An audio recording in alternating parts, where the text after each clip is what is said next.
That's neat.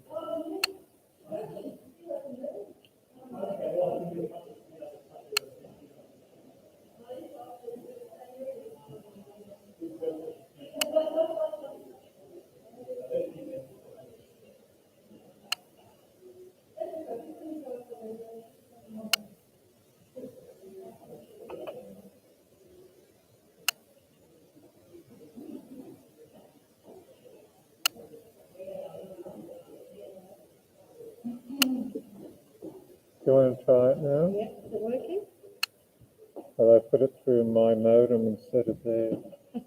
Still meet the candidates. Oh, I've even put the last. This is years ago. Meet the candidates at Wauchope. Yeah, and it was, oh, you were right there. You were right there. No, it was just right here. Here it is, the very first thing. That's it. Yeah, but that's the, It's been 2 minutes ago. that was from before. That's not right.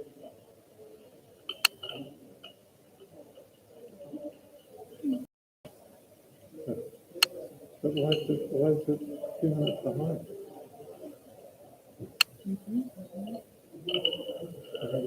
I'll leave it, keep watching it for a minute and see if it catches up.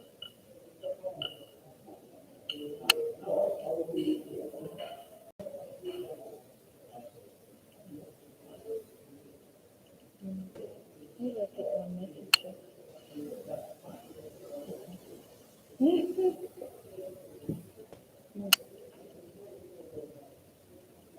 Oh, there you go. Oh, So that's what you did with the one with them?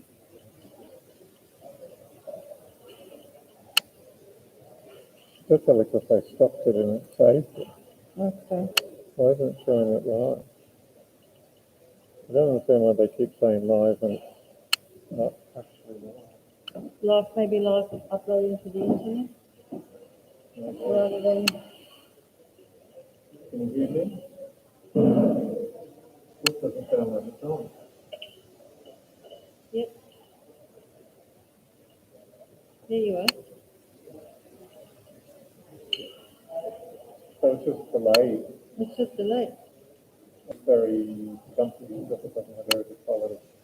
Can you hear my voice through the sound? I can hear the microphone now. Yeah. The microphone's not coming through the speaker. I think she said she was going to come and switch them on and switch the stuff. I better go and get it. Yeah. Yeah, but that's it. You just need that. Okay. Well, let's use the line.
Yeah,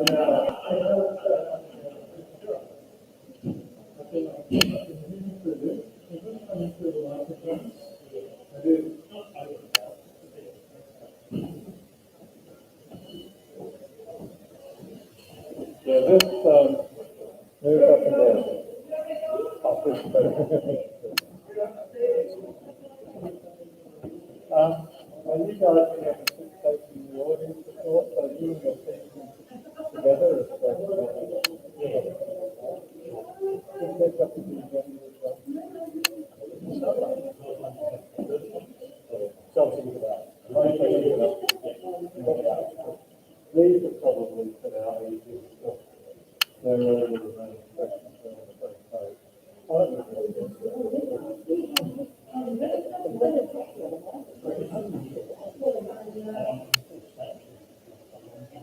yeah, they mobile training, they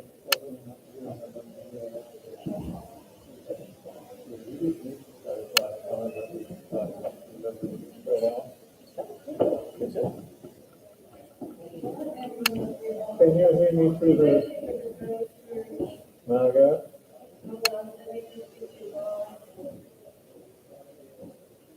Can you hear me through the speakers? Yes, I can. Okay. I think the other one up here, I think. We're just testing that the live streaming is still working.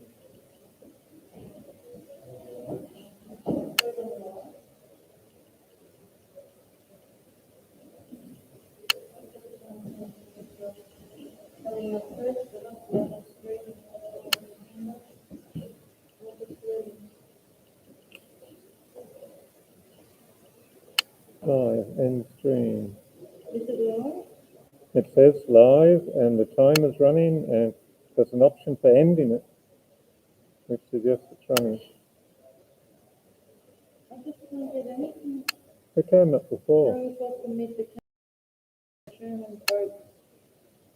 You know, the apprentice meet the cameras for you. It did come. They'll have to it on live. Yep.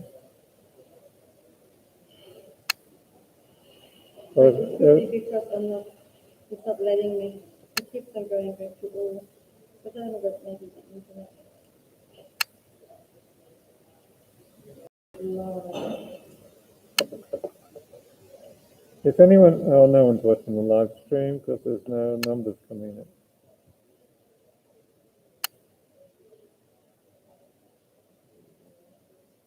It just keeps throwing me back.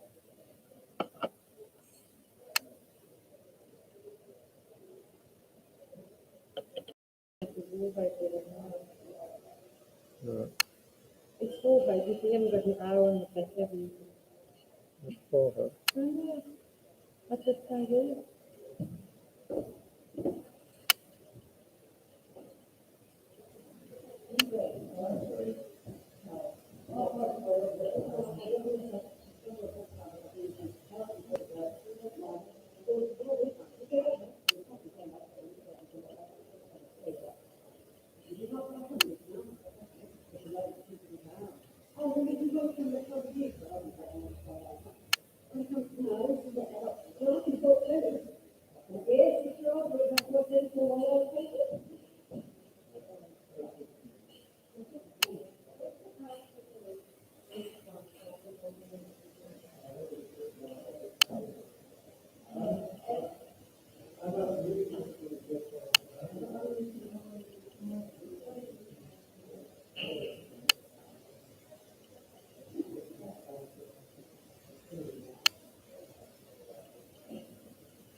Can you hear me talking?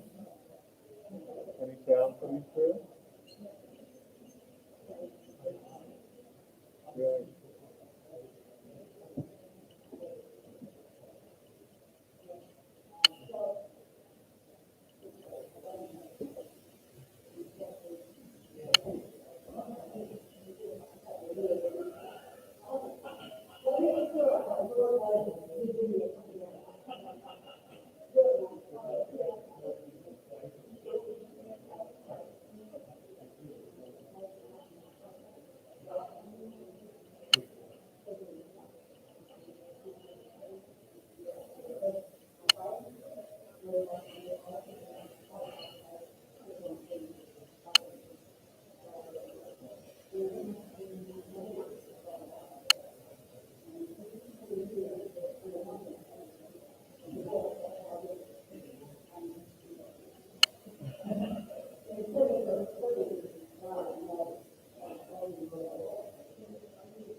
you not only get 3 grand, you get 3 cents for each day.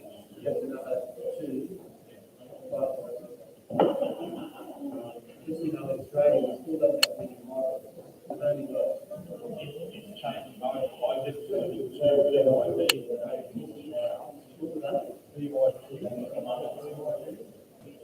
build your dreams.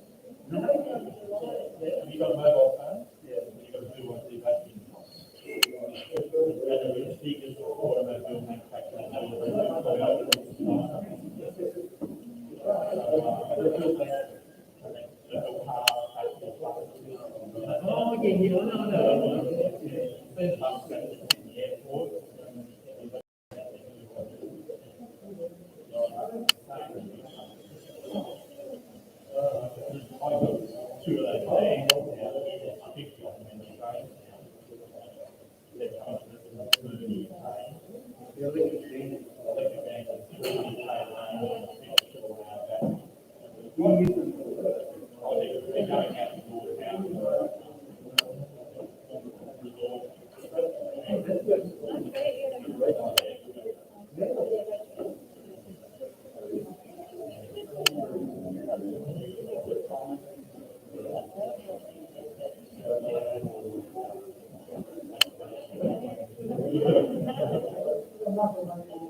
Oh, yeah, no. I know. I chased the guy home the other day to see where he lived and what he talking about. And so he goes home, he goes up this driveway and parked in my house. So I thought, I've got to keep going there. So I chased the guy up the driveway, parked the car, and he jumped out and looked at me. I said, "Mate, let's just go." And he said, "Let's go."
And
2 weeks ago.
We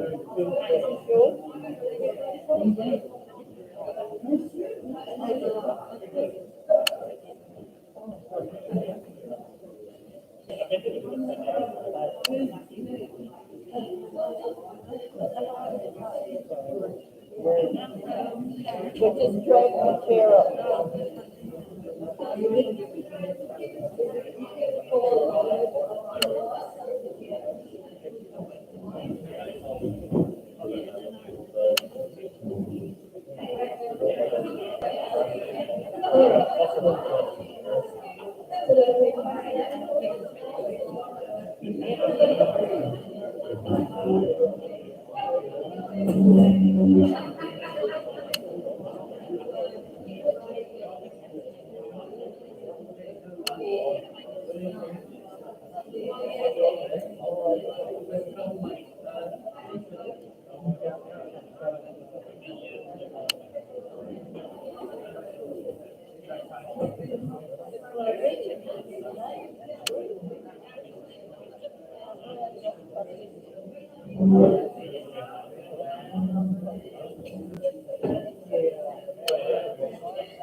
You guys want to sort of like that way?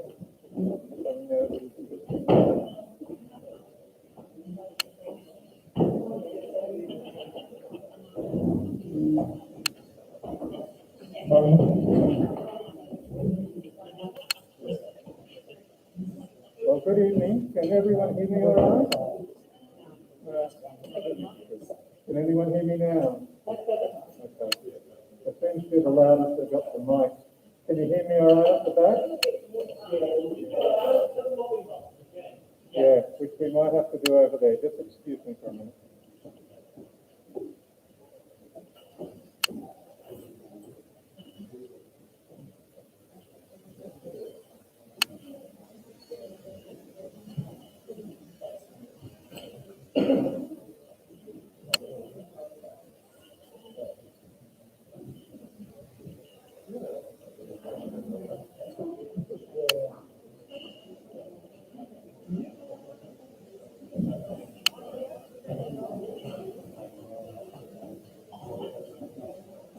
Is that any better? I don't think it's any better. Is that any better? Okay.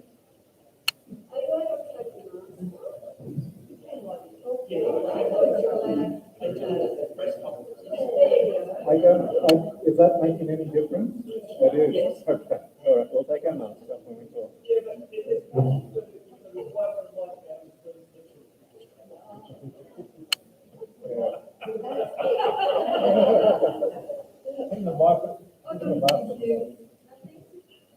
Is it? Well, let's see how it is now. Is that any better? No. Yeah, it's Margot, Terry, behind the bar.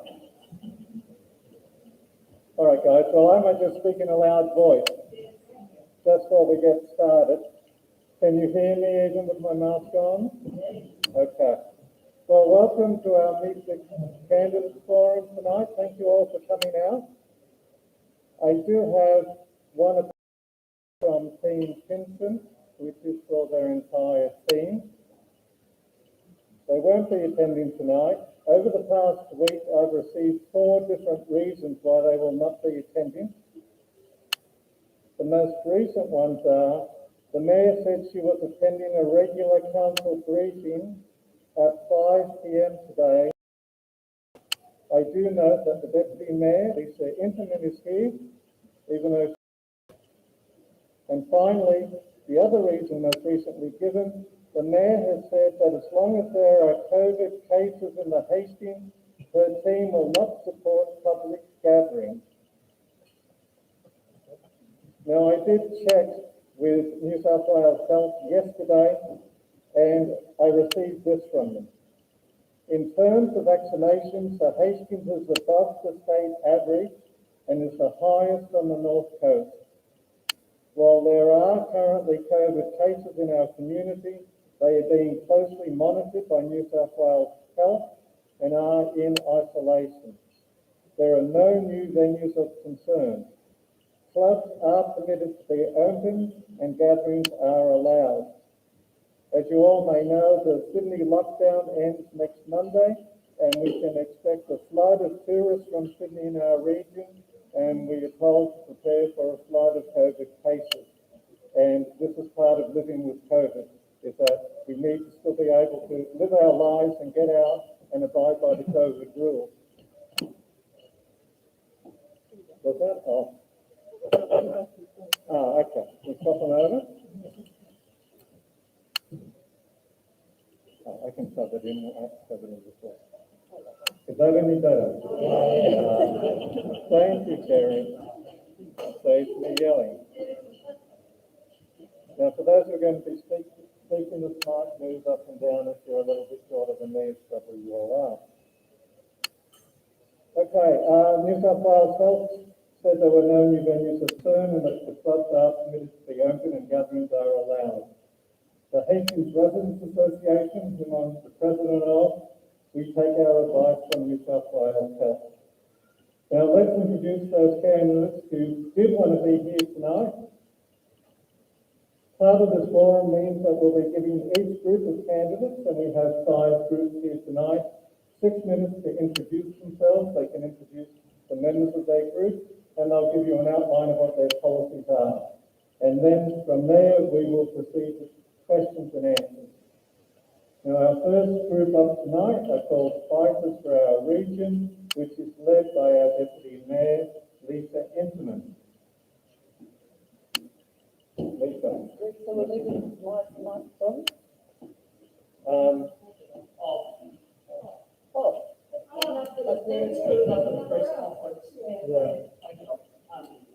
Okay, so I'm taking my mask off to say I am relinquishing my space to my team members. They're really able to speak on their own behalf. We're all independent thinkers, and so therefore I'll pass over to Kingsley first. If there's any time left at the end, I'll speak. Thanks. Welcome everybody. Thanks for coming out and showing some interest. It's December the 4th. That's the question I keep getting asked so many times. My name's Kingsley Searle. I've lived in this area for over 40 years. I followed my parents up here years ago. My dad was a builder. Been an electrician around town. Met my wife. We got married at Rollins Plains. Moved to the North Shore. Raised my family there. I'm lucky I've got 2 kids who both work in this area. Son Tyron, you may have met. He ran the Dick Smith store in Settlement City. He was the manager there. My daughter, she works in Plunkett's up the road in Wauchope. And I've got 3 grandkids. Pretty well sums up one of the main reasons I'm here standing before you. I've got a pretty good interest in this area and where it comes from. Why am I doing it? I love this area. Been involved in the community since I got here. Carmel Pines in 70, 78. I was on the committee with Carmel Pines there. I've been in a lot of sporting and athletic. I was the treasurer of Little Ace there for a while from a glutton for punishment. I've been on the Oyster Farmers Federation, representing them. I'm rushing this through, I've got 1 minute. I guess, look, the main thing, I'm well known for our community, been doing this for 40 years. There are people in this room that know me. I'd ask you to go out, find out who I am, same with all the candidates here. get it from someone on the ground rather than me. I reckon I'm great. I'm not going to tell you I'm bad, so does everybody, okay? But go out, I'll stand by my reputation, what I've been doing in the community for 40 years. We've got a website, it's pretty cool, have a look at that, it's got all the detail. I'll leave it there and the others get on. Thanks.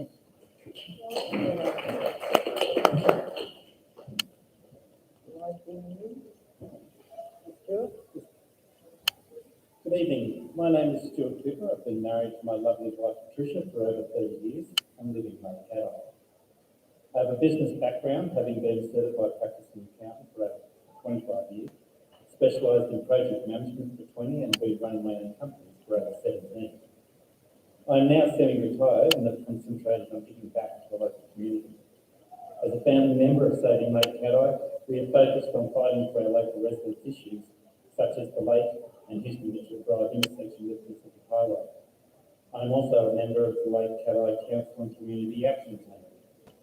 I decided to run for council to try and improve council's transparency and communications, bring a focus on infrastructure ahead of development, and to give a voice to areas outside of Macquarie that don't always get priority.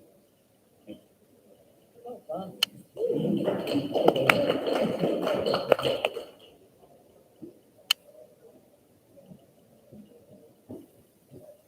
Good evening and thank you for coming. My name is Narelle Milligan. I started my career at Beechwood living in Wauchope. My name is Darcy, so if any of you are my ex-pupils, come and say hello later. I chose to come back in 2000 to live in this area. I've been involved with the Hastings Land Care Group. I taught at TAFE, Wauchope TAFE with Bruce and Megan. I've been involved in the community college on the board. And I've been involved with the Progress Association on the North Shore for 15 years, which means I've had a lot of liaison with council. I do have a background in the public service as a senior manager, both as New South Wales and the Commonwealth. I understand how budgets work. I understand the need for probity. My ambition for council would be to improve communication with residents. Thank you. Thank you.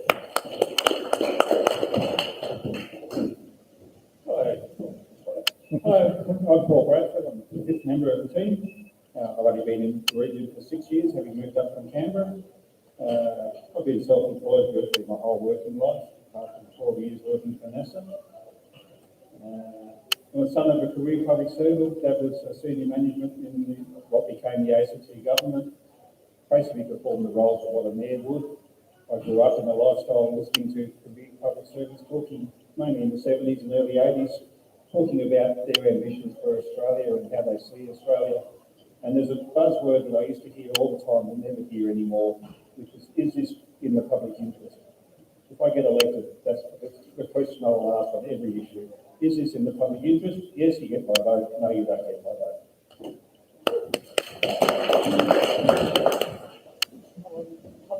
1 minute. 1 minute, fantastic. Yes. Yeah, I don't have my vote.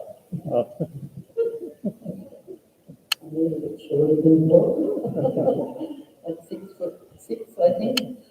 Lisa Ingerman is my name, and I'm a long-standing councillor. I've been deputy mayor for the last 6 years, and I'm putting my hand up for mayor. This is an entirely new council that we are coming into, with 6 of the 9 councillors bowing out, and so a lot of new faces there. Our team here, team of 5, we're all independent thinkers. We have a lot of common principles, but we're not averse to having different opinions, and how we resolve our opinions is by robust discussion. And trust me, with the delay of the election, we've had plenty of opportunity already to have robust discussion about various issues. Service in leadership is my theme, and with that I will finish. Thank you very kindly.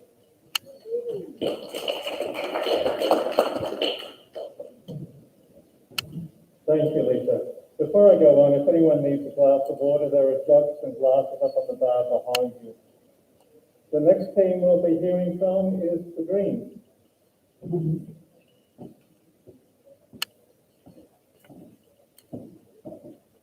you. My name is Stuart Watson. I'm second on the ticket for the Greens, and Lauren Edwards is top of the ticket to apologise if she's not feeling well, and so is Les. So two of them out tonight. I moved to Wauchope in 1974, moved to Macquarie when the road between Wauchope and Macquarie had 4 timber mills.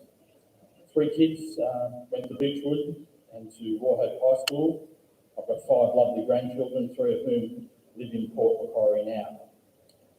I'm proud to be a member of the Greens, and I would bring to the council cooperative, communication, collegiate and community action. It's a whole lot of COs that work with council. My community involvement in the past has been with the Hastings Valley Motorcycle Club, been a foundation member of 2-Way FM, which is still great and running in Wauchope, foundation member of the Mountain Bike Club, a long-standing member of Port Macquarie Yacht Club, a foundation member of Climate Change Australia Hastings branch, which has done great work, and a foundation member of Energy Forever, which is a community power agency, which is now looking at supporting community batteries and community solar in Port Macquarie with, I hope, the support of Hastings Council. I worked for 25 years for Essential Energy, and after that, I started Wauchope Solar. Wauchope Solar was sold 3 years ago and is now still a successful business installing renewable energy and employing about 7 people in Wauchope.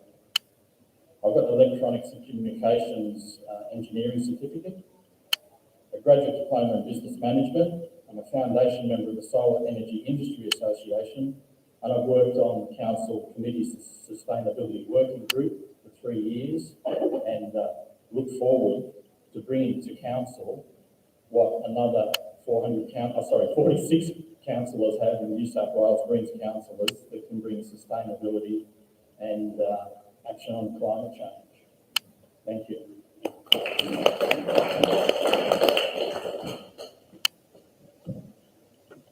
Hello, I'm Christy Wiggett. Thank you for being here.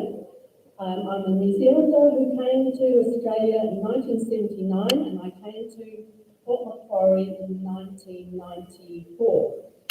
I have 2 children who did all their education in Port Macquarie, and I had been a high school teacher and a information technology person, computer programmer, and I worked at Wauchope from 1997 to 2014, teaching IT to second chance education. So as Morel says, if I taught any of you here, please come and say hello. Yes, I was a high school teacher, science and maths, and as well as being very interested in science, I also like the environment, of course, because I'm a green, and the environment is very important for tourism, which is our biggest industry. I've played netball here. Currently I'm in the Outrigger Canoe Club. I'm convener of the ABC Friends, our local branch here. I'm on the climate change group along with Stuart. I've been a member of PNC because having been a teacher, education is very important to me. Another thing that the Greens are hoping to do something positive is towards affordable housing, because everywhere you go, you hear about how it's impossible to find a rental and the prices are going up, and people in Sydney are buying off the internet without even coming to look. And you know, it's a huge crisis, and we're not the only place with this crisis. And the Greens very much want to see ordinary people have a better chance of getting a place to live. But we can't just build anywhere. The environment, as I say, the environment is something to look after, because, you know, the koalas, for instance, fancy, you know, the koalas are in danger, Imagine that, the mid-north coast might end up with no koalas. So obviously please worry about those issues.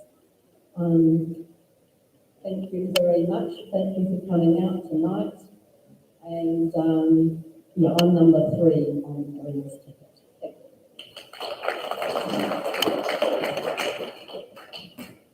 Next we'll hear from Steve Shepherd.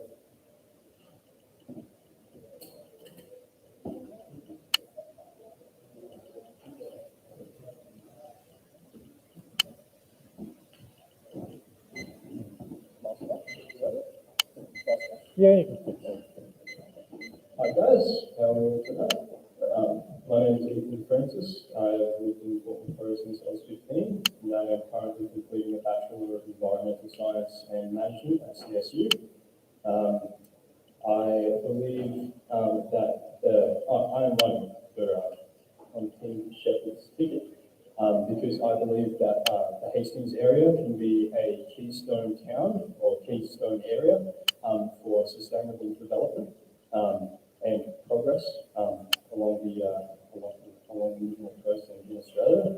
I believe that actions speak louder than words, and that I also believe that community engagement is extremely important. And this is a good form of community engagement, so glad you're all tonight. And yeah, so hope all of your answers given to you. Hope all of your questions are answered. Thank you for being here tonight.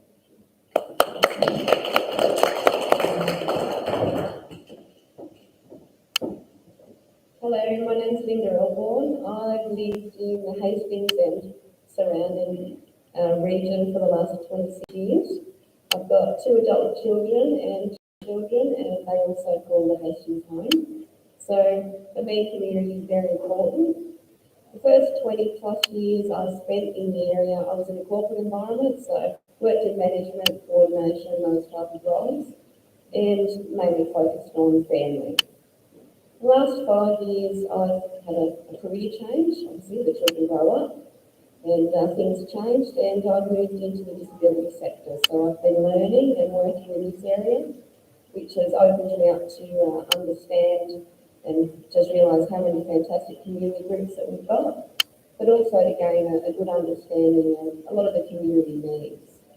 I'm Vice President of the Port Macquarie Chamber of Commerce, so I have a good understanding as well of some of the challenges that local business face on a day-to-day, especially at the moment. My reason for wanting to run for council was in my work, especially in the disability area, I get to make a difference, and a real difference, and it's very rewarding. So for me, that next step, if I get the opportunity to be in council, hopefully I can do that on a larger scale and actually make a real difference to the community that leaves it better for my children and certainly for my grandchildren. Thanks.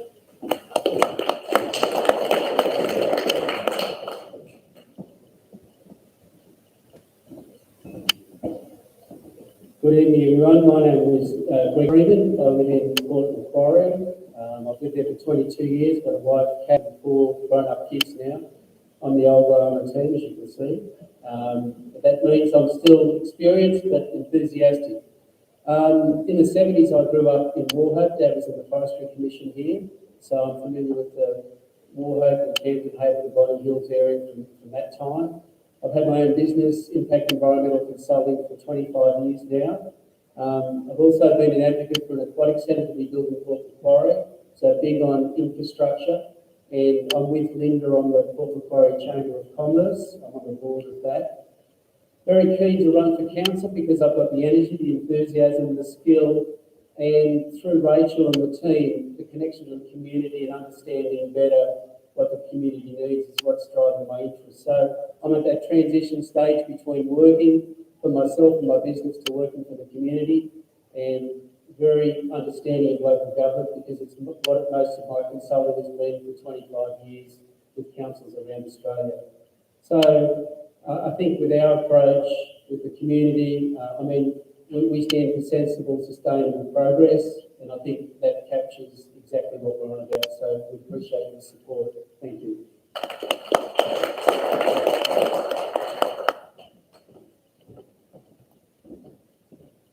got a minute and a half.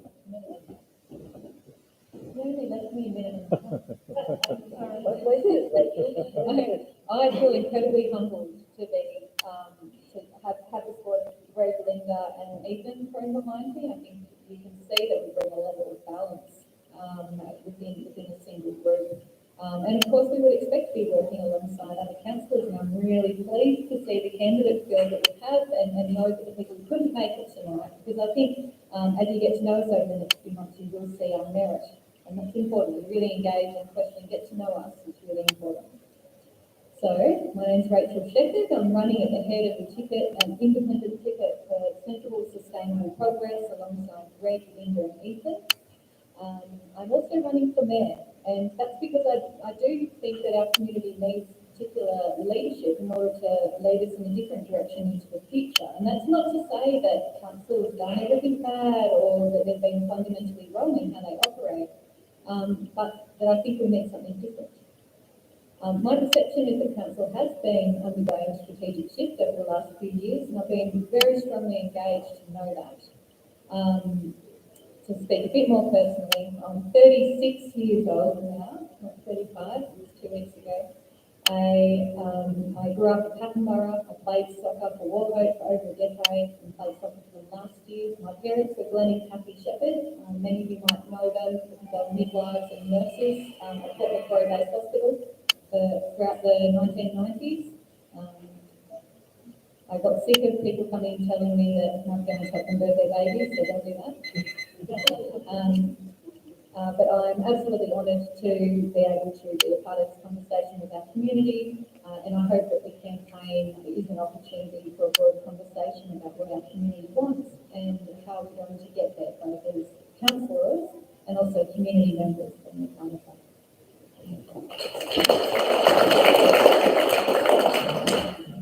Next we will hear from Hastings first.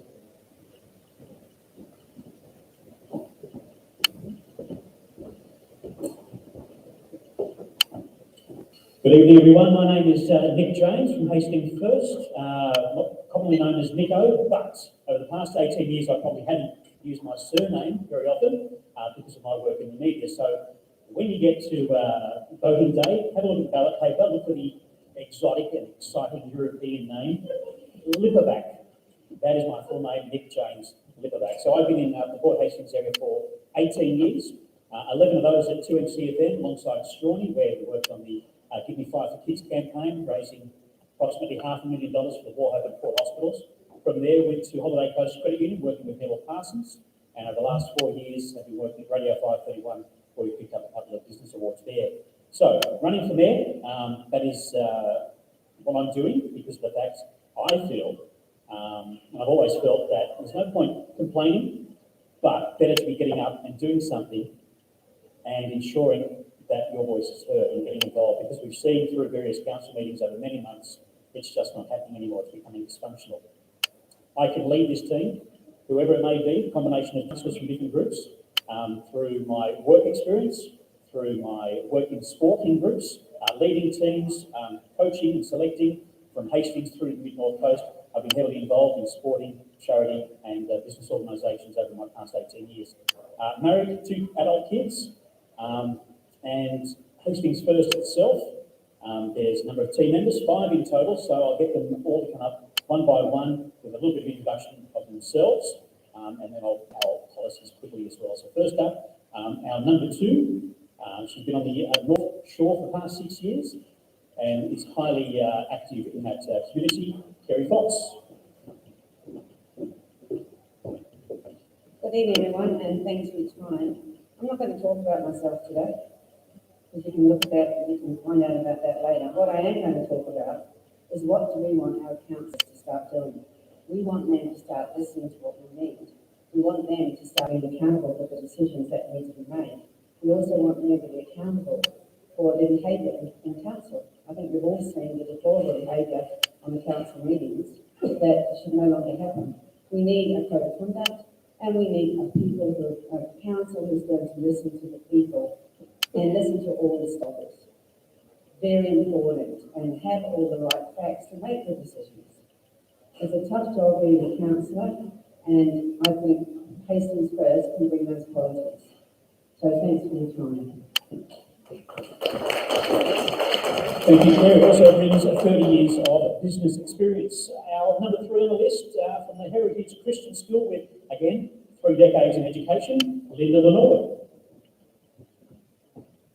Hi, I'm Linda. I'm married today. Everyone needs a day, and I just happen to marry. I have worked in education for a very long time at Heritage Christian School. I've lived here in this area for over 30 years, and I started out here living in Beechwood, so my heart for Wauchope is quite strong. Also been involved in a lot of businesses over that time, and now have my own business looking at organisational culture and teamwork. And this idea of how a council works together and how councillors work together with lots of robust conversation, but always having that thought in mind of what is best for people. I'm also acutely aware that every dollar that is paid in rates is somebody's hard-earned dollar, and it must be spent right. So thank you. Thank you, Linda.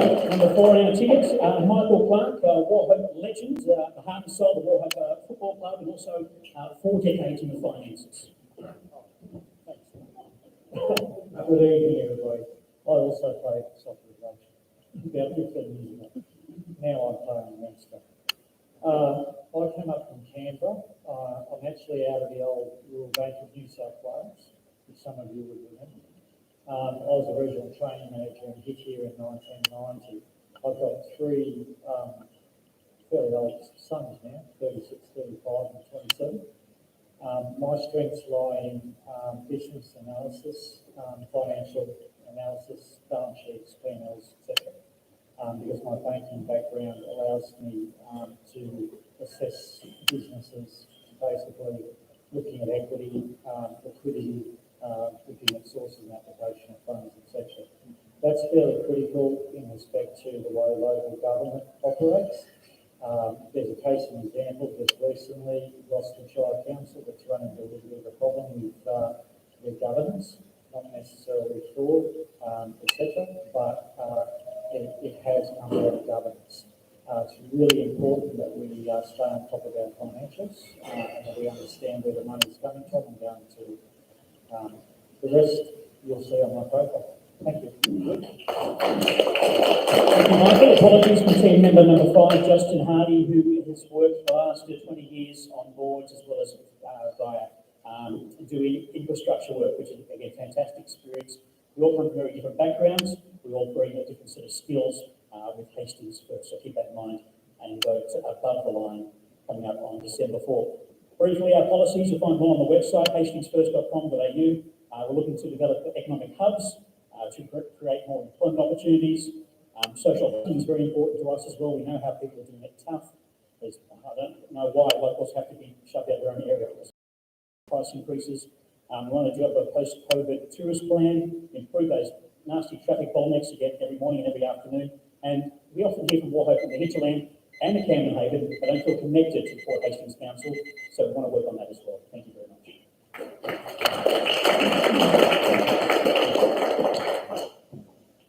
And we'll hear from John Bailey.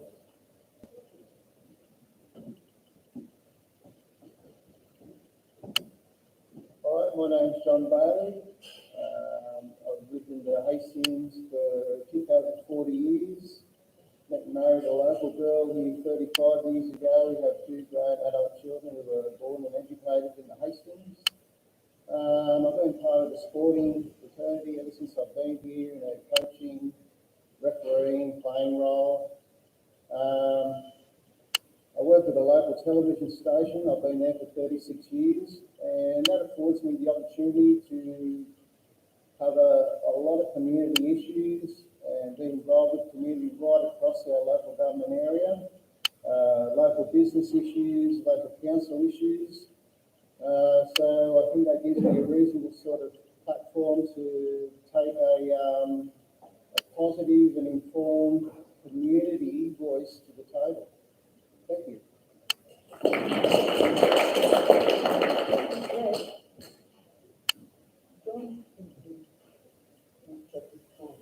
May I speak on behalf of John and Brodie?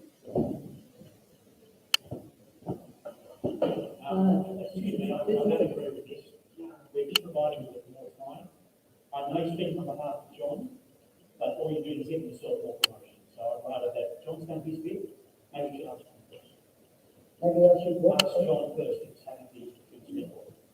John, I would like to explain to people about voting below the line. Thank you, John. Thank you. I would like to congratulate John for standing as an independent candidate, an individual. He will not be given benefit of voting above the line.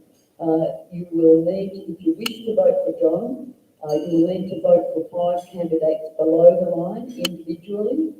And I think that it's important that people know that and know that option is there, and that we have courageous people like John, who is putting his hand up as an individual and not standing in a group. Kingsley and I are well aware of doing that, but here John is standing up at this election, and I ask you all to give due consideration and talk with your friends about the option of voting below the line. Thank you.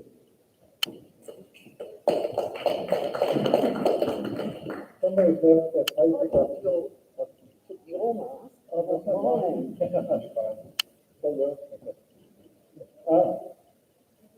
It only came to my attention yesterday that there is another candidate running who hasn't been included in our program tonight, and we don't have time to have him participate fully in answering questions, but he is here tonight. His name is Stephen Gates, and we're going to give him the opportunity to introduce himself to you now. Stephen?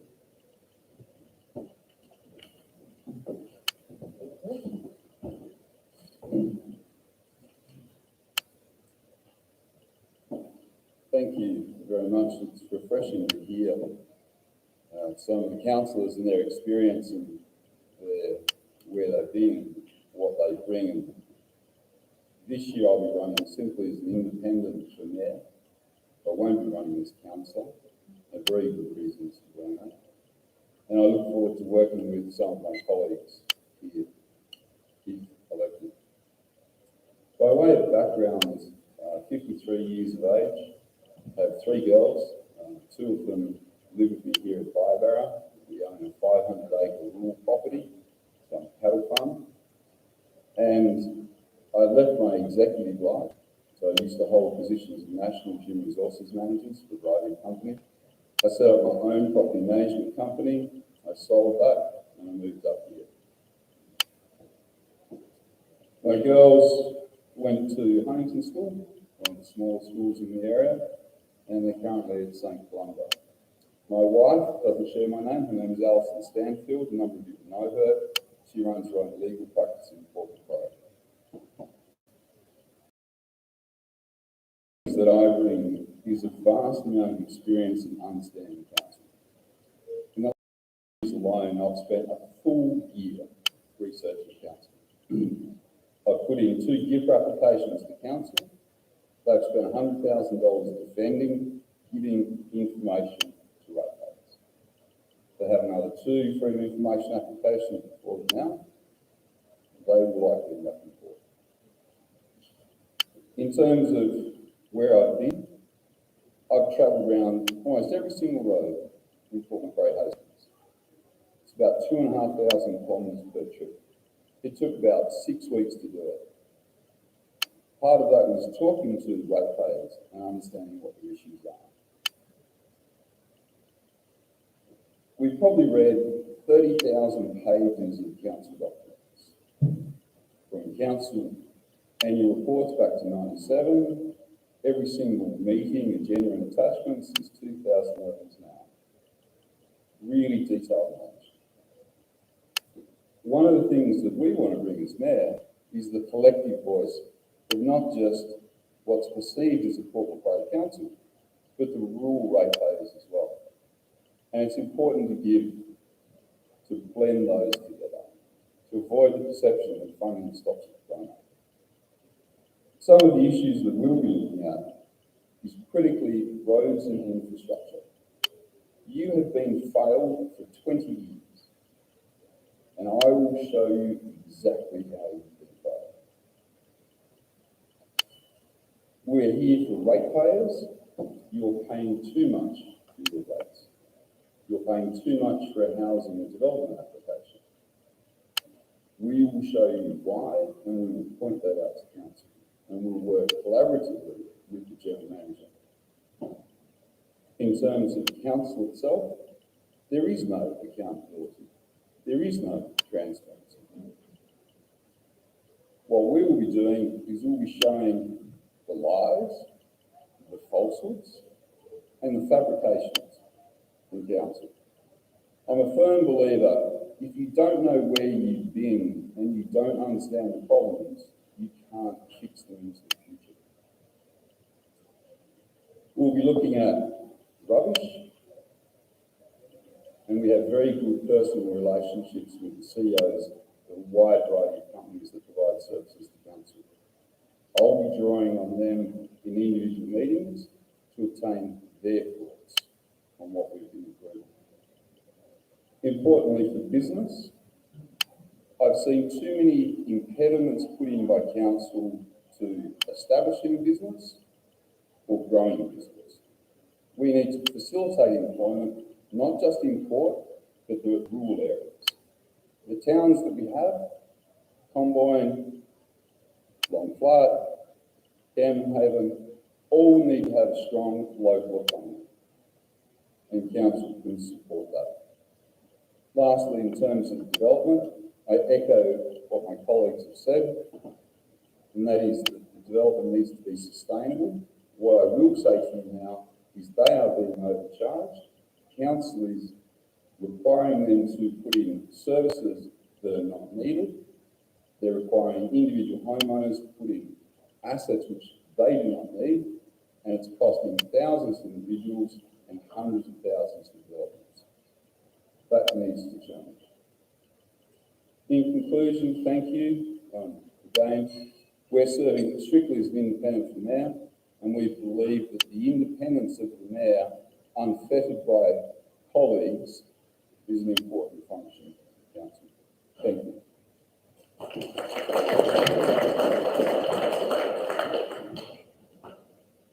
Thank you, Stephen. We'll now begin the question and answer period. These are questions that we've received on notice from members of the community, and when we're finished those questions, we should have time for questions from the floor. Now, each group of candidates will be given 1 minute to answer the question. There isn't a great deal of time, but they'll be able to elaborate further on the website if they need to. So our first question tonight comes from Mr. Bob Preston. Is Bob here? Can you come up to the dais and answer it, please, Bob? Ask it, please.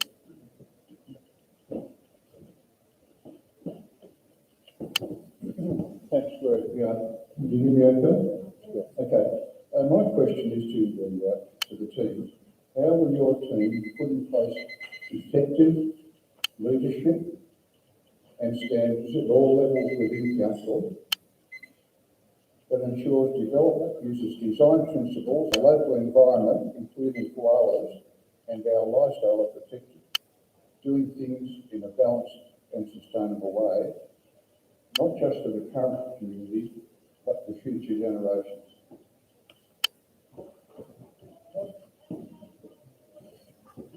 Our first group will be by Australia region, Lisa Intiman's team.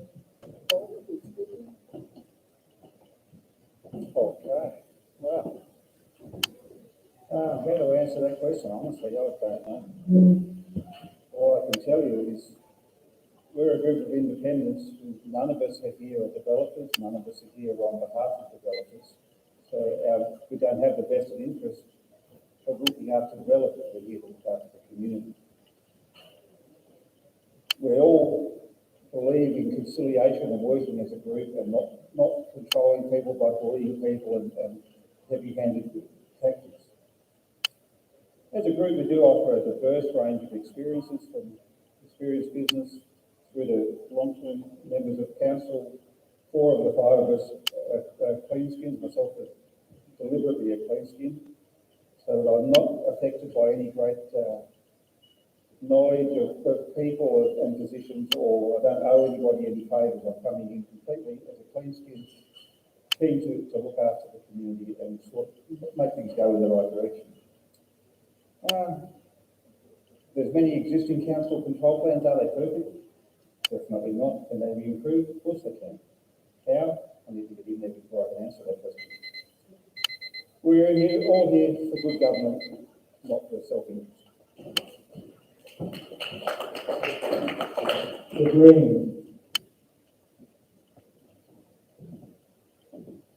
Thanks, Bob, for the question. This really leads to the heart of Greens policies. You know, from the history of the Franklin River right through to the current Great Koala Park debate from New South Wales, the Greens within council would look at what processes exist for holding councillors and council executive management to account for their decisions and their behaviour, and would seek to implement policies to correct this where necessary. We believe that council has in recent years, and we would think with Greens' influence, in recent years they've produced a number of strategic plans which point to more sustainable outcomes for our local government area. Look at the recent draft sustainability and climate change policies. But the challenge is implementations and actions of those proposed plans. And a good first step would be to revise the local environment plan in light of sustainable visions that have been expressed. Again, both council sustainability and climate change strategies are critical documents in producing a local environment plan fit for future generations. Thank you.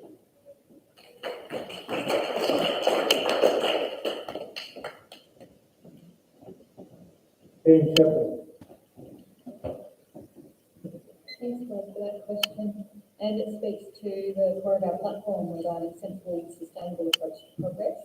And I refer to the documents that Stuart's just mentioned, the climate change and sustainability policies.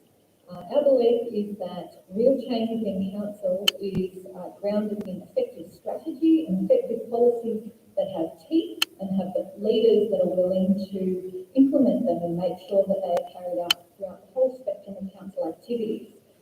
I believe tomorrow that the updated climate change and sustainability policies will actually be on public display to go to next week's council meeting. So if you want to have a sense of where all of these candidates stand on that question, I believe you can ask them what their stance are on those policies. And regarding the standing councillors, you can see how they debate these policies next week in the council meeting and how they vote. So you can know exactly where people stand and you'll know where we stand.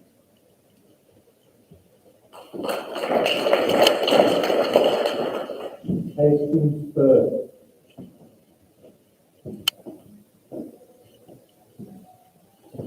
Great question, Bob, and thank you again. Good to see you.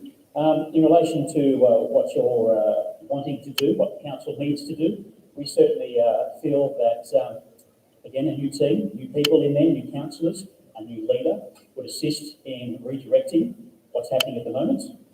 We'd like to obviously support the new CEO, who we've heard has done fantastic work so far, and has been getting rid of the riffraff as well from the office side to make sure that things continue to run smoothly. So in that respect, like all of us, we all want something that's equal in terms of what's sustainable and the progress that we need to make as a community. We know we can't stop progress, but we certainly don't want to harm what we have here in terms of great amenities. So that's something that Hastings First is right behind. Again, you've got 5 independents here, 5 people who have the passion to make the changes that are wanted by the community, because we want to listen.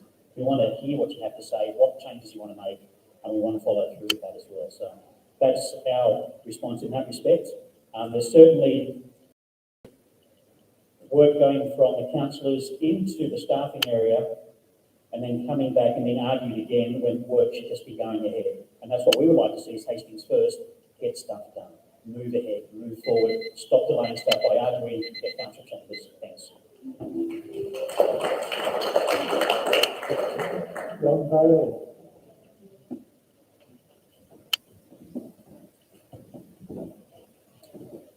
Just the first part of your question there, Bob. Effective leadership and organisations and corporations, it's all about culture. And leadership starts at the top. So Dr. Claire Allen needs to have clear objectives in place, so the entire organisation knows exactly what is necessary, what's expected of them, and we head in a positive direction. As far as development and design principles, lifestyle balance and sustainability, I think we need to be careful on how we develop, where we develop. What do we want our developments to look like? There's a few particular developments, they're massive at the moment.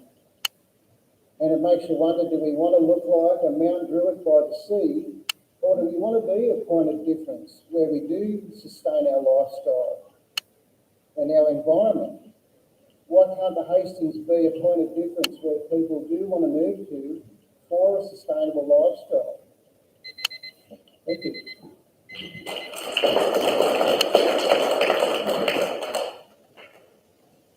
Our next question comes from Naomi Callahan. Are you here, Naomi?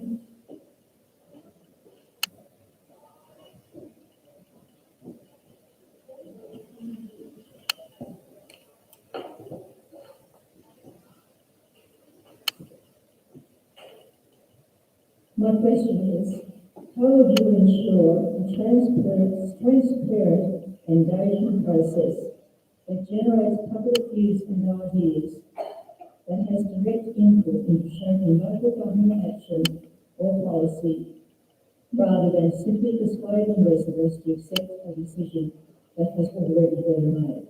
Thank you.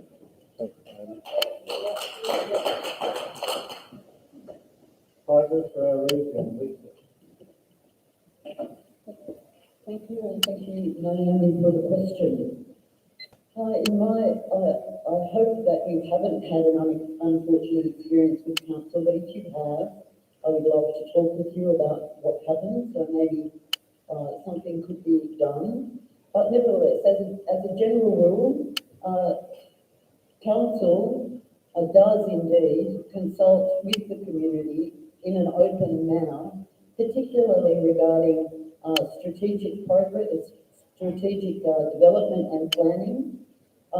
Council does not go there with an agenda, except in the sense of what they have heard from the community in the values that the community has expressed.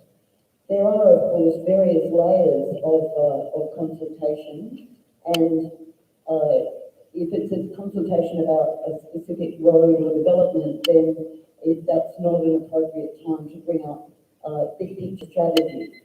Our group will work towards significant improvement in terms of break down the silos within council and make sure that they've got a list for all decisions so that things aren't left behind. Thank you.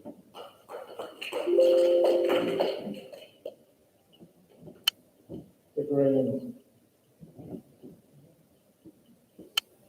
So Greens have talked to Preserve the Hastings, which is a group that is worried about accountability and transparency. The public engagement process must be transparent and generate public views and ideas.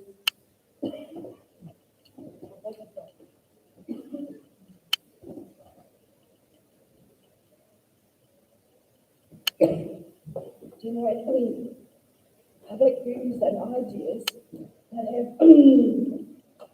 direct input to help shape local government action or policy, rather than persuade residents to accept a decision that has already been made. There should be greater freedom of access to council documents with greater opportunity to communicate directly with council executive officers to receive more immediate response to resident inquiries and concerns. Yes, the Greens do think there could be improvement here.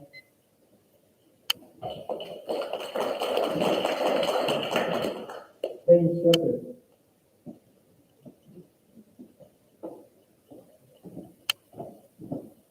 Thank you for that question.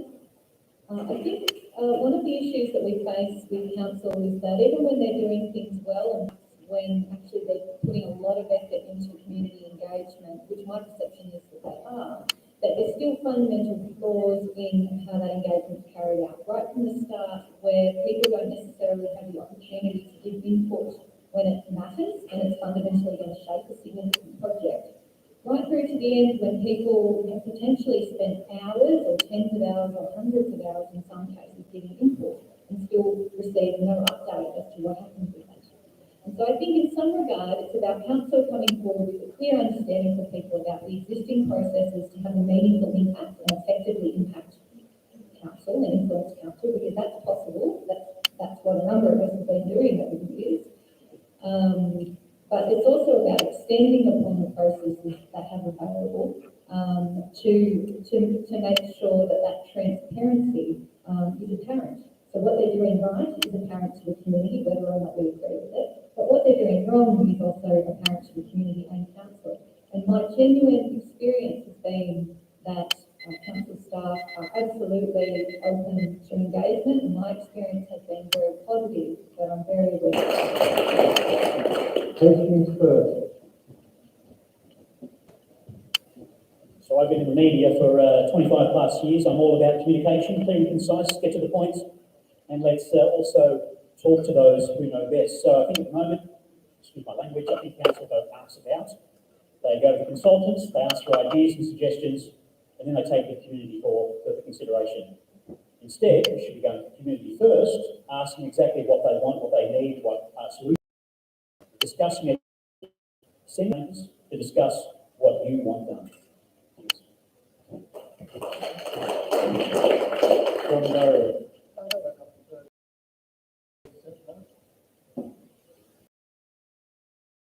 Next question comes from Mark McCormick.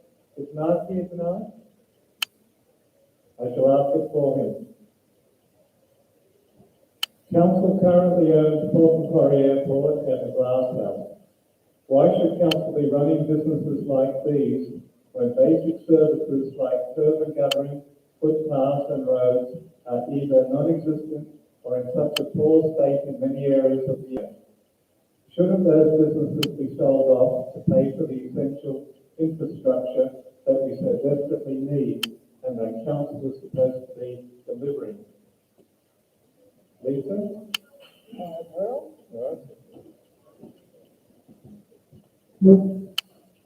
Thank you. Team Intamin is opposed to the sale of these assets. To see significant funding from state and federal. It's important to our economic development, to our skills training, to the region, and even to some of our exporters. If it's sold, we will get no future benefit. The Glass House is a slightly different proposition. It costs about $2 million a year to run. One area, I understand, the entertainment area is running at a profit, and that was before COVID. It is our cultural hub. It also offers subsidies to community so that people can run estate or have other activities. If this was sold, we doubt very much that subsidy for community would be allowed. So we're opposed, and it's important to remember that things like roads, infrastructure come from different pots of money. And councils all throughout New South Wales have had experience in government pushing more on them with less funding.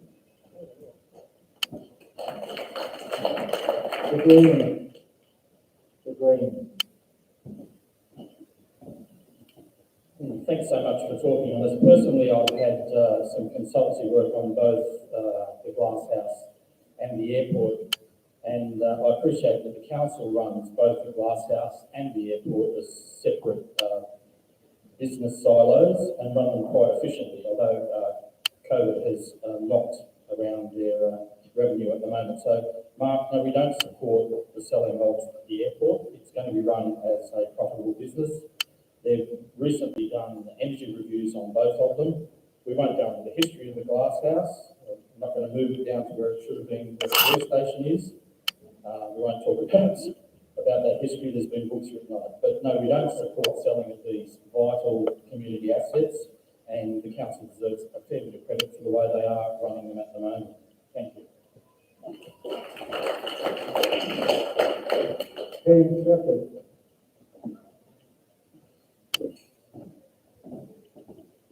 Thank you. Look, I took the opportunity today to call around some other areas like ours at Albury, Shoalhaven, Orange, on the entertainment centres, and just to work out whether they, like us, operate them by council staff, and they all do.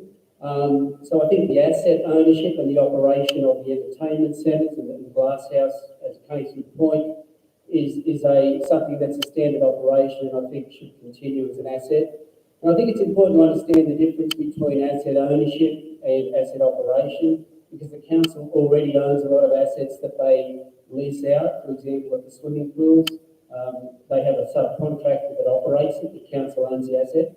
So keeping the asset ownership is really important for the community, but the operation of it, if there's a better way to do it, or the market can provide that opportunity to operate it, that's also something council should look at. Keep in mind, last year, I think council sold the whole crematorium off, probably because there was another market out there that could take it.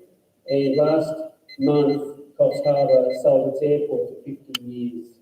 So it could be happening in the region.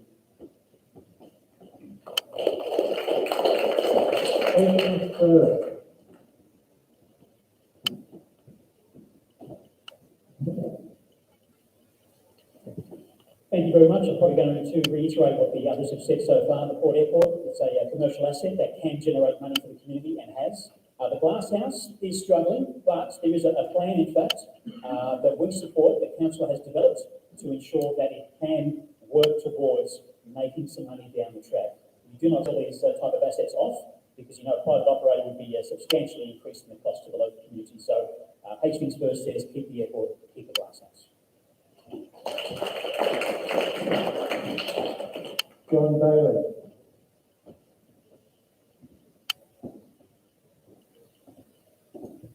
I totally agree about the airport. It's an essential asset. Brings in a lot of, when you open up again, tourism dollars, which relates to jobs and our economy. But I do have one issue with the Glasshouse. As far as our local established societies go, they've been outpriced by the Glasshouse. They can't afford to hold their establishments there. And they haven't held one there for years and years because they've been just priced out of the market.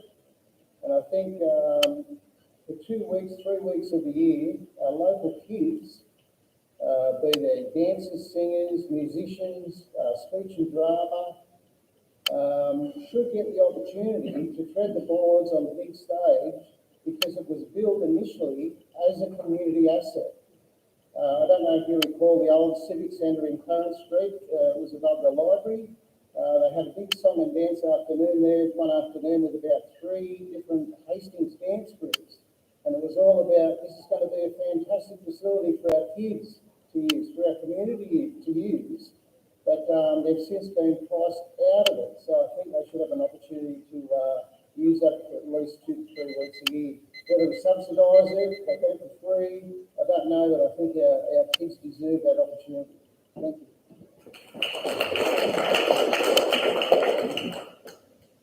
Our next question is from Phil Laurie.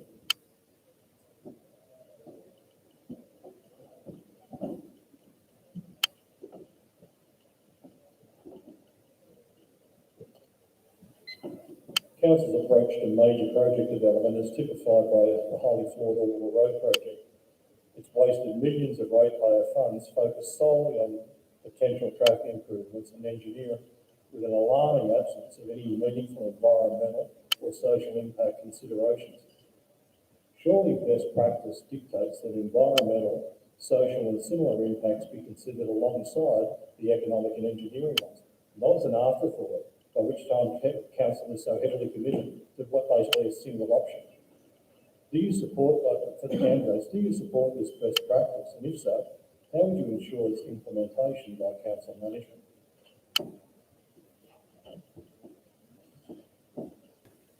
Focus for our region. Stuart.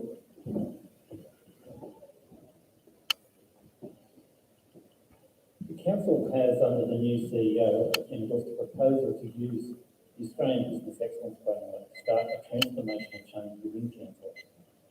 This framework will improve management leadership and as a result, improve operational performance. While we endorse this approach, we believe it should also include implementation of environmental social governance reporting, or ESG. Reporting can then impact on policy creation, strategy development, decision-making, and also allow for transparent communication with ratepayers and other stakeholders. The implementation of an ESG framework is rapidly being taken up by countries around the globe, and councils need also to embrace this approach. To answer the question, the implementation of ESG reporting, actually listening to decisions. As a group, we would strongly support the implementation of ESG reporting, which will enable another level of visibility to the community.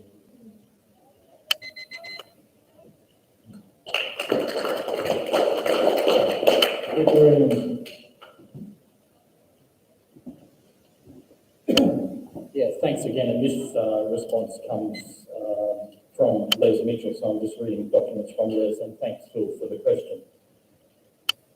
The Greens have always held the position that environmental and social impacts be at the forefront of any decision about new developments. End point. We believe that the money spent on the Orbital Road project, a lot of it has been wasted and paid unnecessarily to consultants who didn't take in consideration of the environmental concerns. And myself personally on the Transport Committee was horrified that active transport and public transport wasn't included in the consultant's report. We would go beyond the existing state government requirements where necessary and place regulations and bylaws to protect our natural environment, particularly the remaining koala habitat. Look to portion 147, guys. In assessing the social impacts of new residential developments, we will ensure an adequate supply of social and affordable accommodation. We believe this is of paramount importance. Thank you.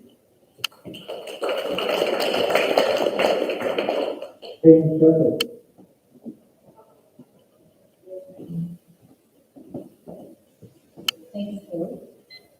Our team is fundamentally committed to ensuring that a triple mental, economic and social sustainability is applied across council operations, and that very much applies in this case. So the short answer is yes. We support considering environmental, social and economic impacts, but not just at the planning stage. It actually needs to be at the planning stage throughout all stages of implementation and evaluation. Stuart raised an excellent point about council already adopting or endorsing the Australian Business Excellence Framework as a way that this can possibly be brought out, and I highly encourage you to look at the climate change and sustainability policies, which I think married with the Australian Business Excellence Framework to produce exactly the results that you're looking for, and I think a lot of our community are looking for in pursuing sustainable development. But not just development, across all of council's projects.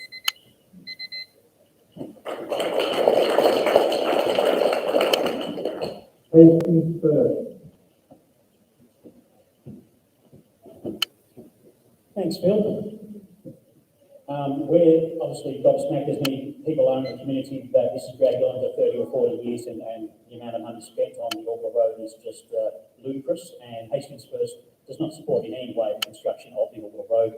There's time has come and gone with that particular project, and we need to move on from that. But we do support, you pretty much answered the question, in the question, the best practice is that environmental and social impacts be considered in the early stages of project development, end of story, and we measure it by the final outcome of that project. So it's something that, again, we need to work with the community, end of story. People affected, people being told their homes are going to be sold to make way for the Orbital Road is, again, just insane. So it's something that we certainly will not agree with.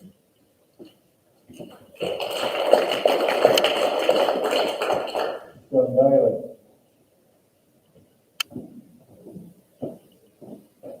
Thanks, Phil. I think that question, it all comes back to strategic planning and future-proofing our area, which has been sadly lacking from previous councils.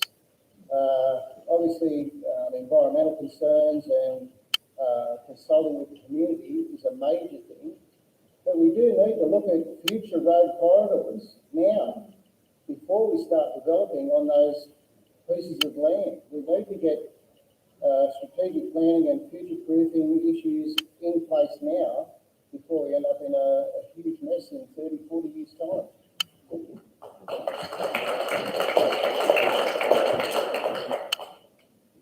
Our next question comes from Merv Ahmed.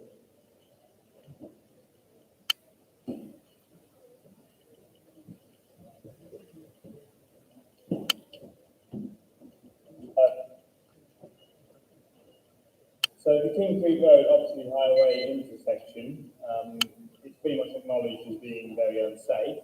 Yet council has been unsuccessful in getting the state government to fully fund any proposed roundabout, which is a solution from our quite heavily attended meeting in May. So as King Creek Road is a council road, would you support at least funding some preliminary or preliminary engineering study so that Transport New South Wales can actually finally get on and do something about the intersection?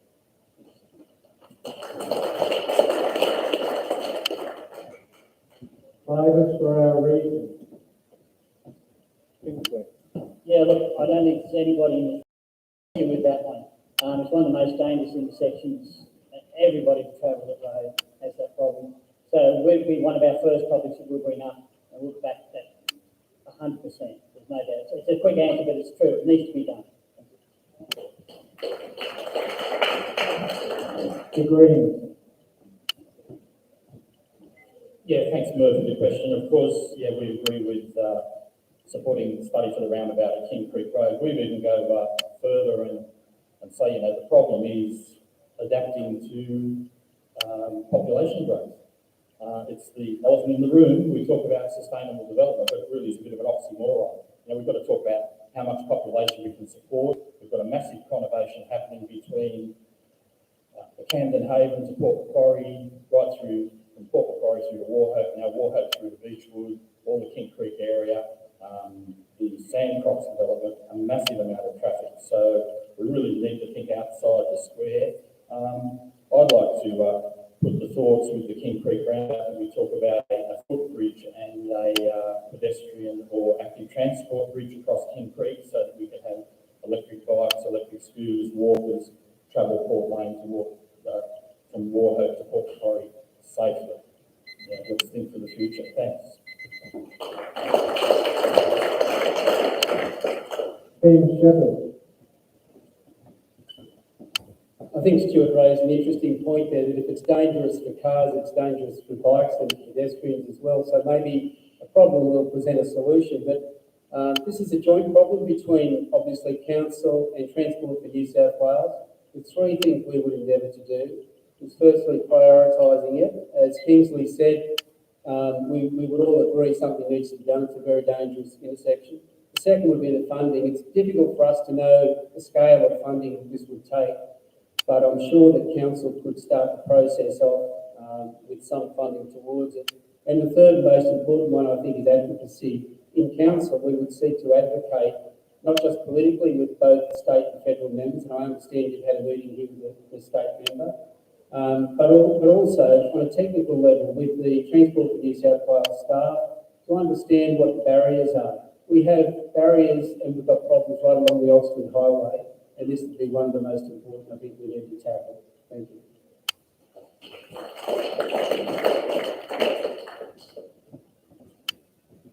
Just some more information on that. The state government did commit to spending $1.9 million on upgrading this intersection.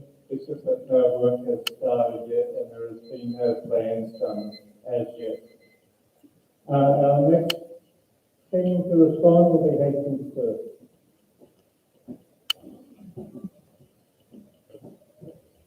Good question. Great Road and Oxley Highway is obviously a major issue. State governments, obviously, we need to work with them, we need to lobby them to get the outcome that we need. We know that Leslie Williams is pushing hard to resolve it, and we will support her in any way to get that funding and infrastructure that our community deserves. And not just for the Oxley Highway, of course, there are many other roads across Hastings that also need a priority in terms of safety. We should also remember that the boundaries will change in 2023, so I need to work for Leslie, but we also need to keep Melinda Pavey in touch with the information as well. So when the baton is handed over, that she knows exactly what's happening there as well. So yes, we agree something needs to be done. John Bailey. Again, that comes back to strategic planning and future proofing. It's a shocker of an intersection and it's a fatality waiting to happen. But you look at the developments that council's put in at Glenview, Yippan Creek, Timbertown. Have a look at Beechwood. Has anyone seen Beechwood lately? It is exploding. The amount of every house that goes up, there's at least 2 cars on the road extra. Future proofing and strategic planning has been sadly lacking, and that intersection needs a huge amount of attention. Thank you.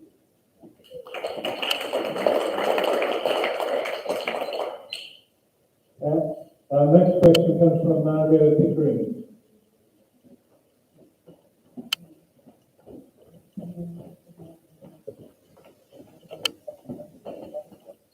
Hi everyone. Bus shelters are an important protective safety element for school children and for the public in general. Yet these are also sadly lacking in Blue Creek. What will you do to finally implement the installation of the bus shelters? There's 13 of them, new and 3 to be upgraded, that were identified in Council's transport study from the year 2000 and included in the Kings Creek Contribution Plan version 2.5, 21 years ago.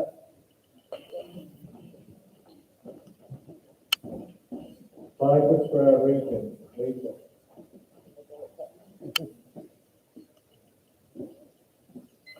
There's a groan from the crowd when someone said that was put in place for planning 21 years ago. Nevertheless, I'm not sure that I have any memory of any complaints or any this matter being raised in council as not having been done. So the first thing to do would be to get some background. Why has this have these bus stops not been implemented? Is it a problem with busways because council has to work with them in terms of any bus routes? Is it a problem with funding? Is there some problem that we're not aware of yet? Is it that it's waiting for road upgrades? So certainly I'll undertake to look into that now before the election takes place and to find out the reasons and get back to you guys. And I'd also be interested to hear if you've got correspondence that you've sent to council and what your replies were back. So I'll look into it and it's not come before council yet. Okay, thank you.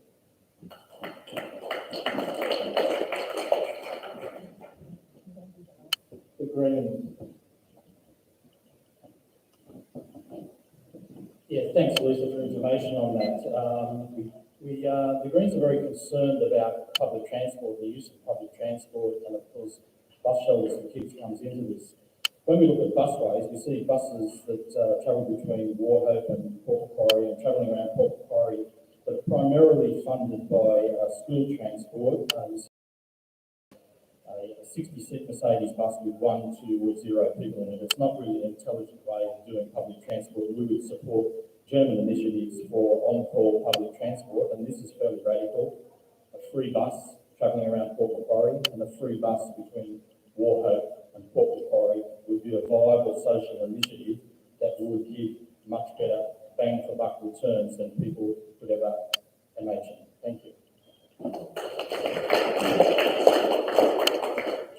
Steve Shepherd.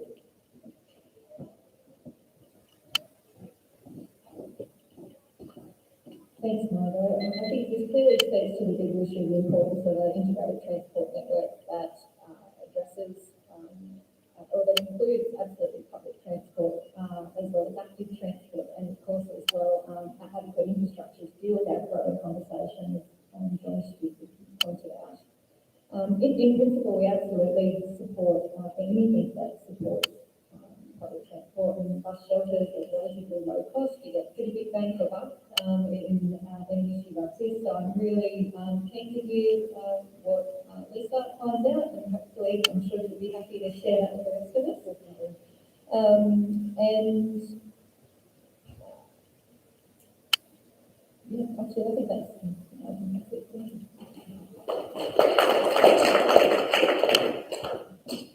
I'll see that all cameras get that information supplied to them, right?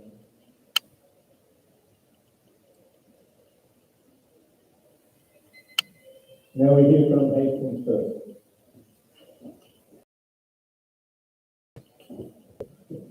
Not much more to add. I would say in this particular circumstance, I guess the big question is what has been happening. Here's another project, 20 plus years. We talk about the Auckland Road, nothing happened for 30 years. So what is going on in council in terms of making decisions, making things happen? We follow this up, make sure that we get some kind of resolution.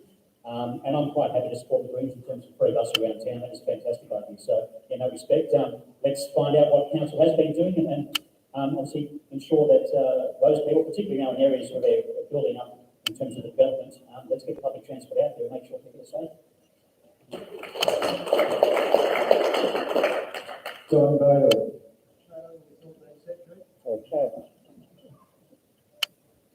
Our next question is from Peter Vegas.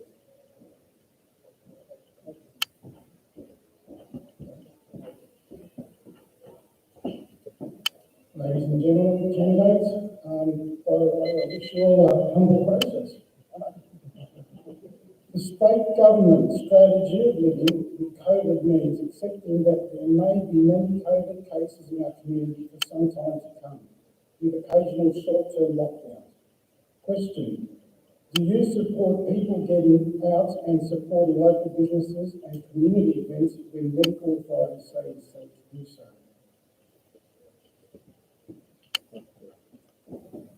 Focus for our region. Definitely. The Greens. Yes. Well, I think individuals have to consider their own situation. There will be more COVID once we start getting out and about. So if you have underlying health issues, stay at home. I'm pretty healthy, so I'll be supporting local businesses.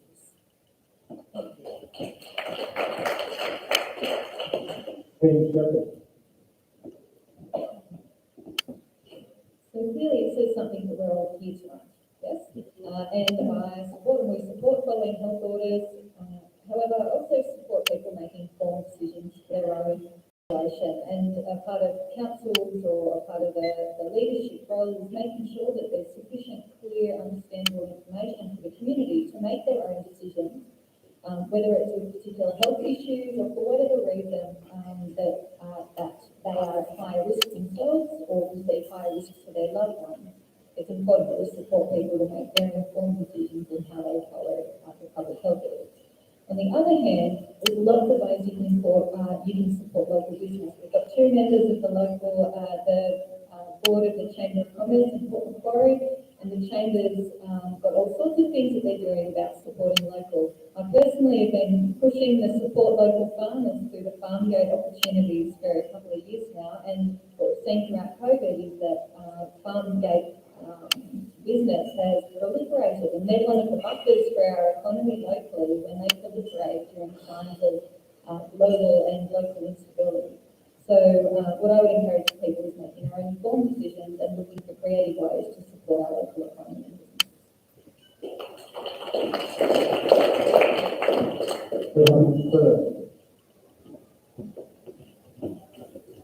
In short, yes.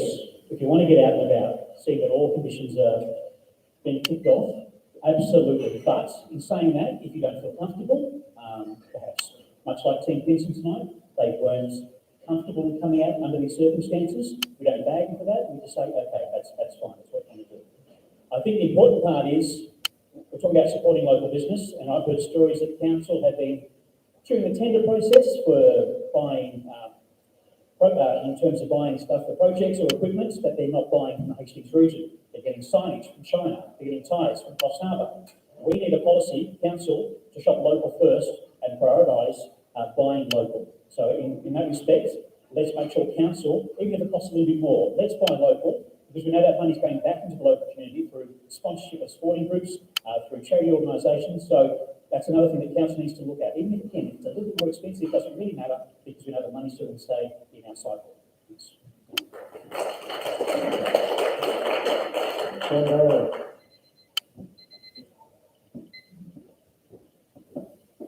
I believe that the noises that the governments are making and our high vaccination rates, there won't be continuous lockdowns. But I do believe if we can support local business and our local economy in any way, shape or form, we should be doing that because that also supports our local employment, our local jobs, our local families. So, yeah, let's support local.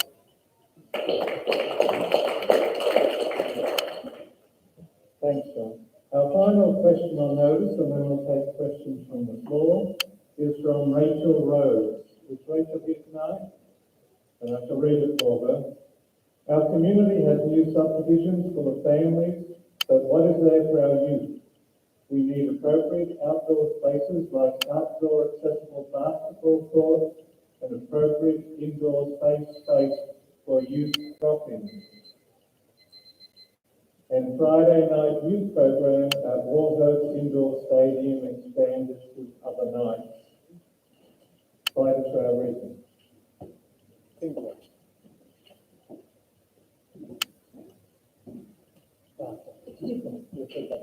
Total mental block. Absolutely.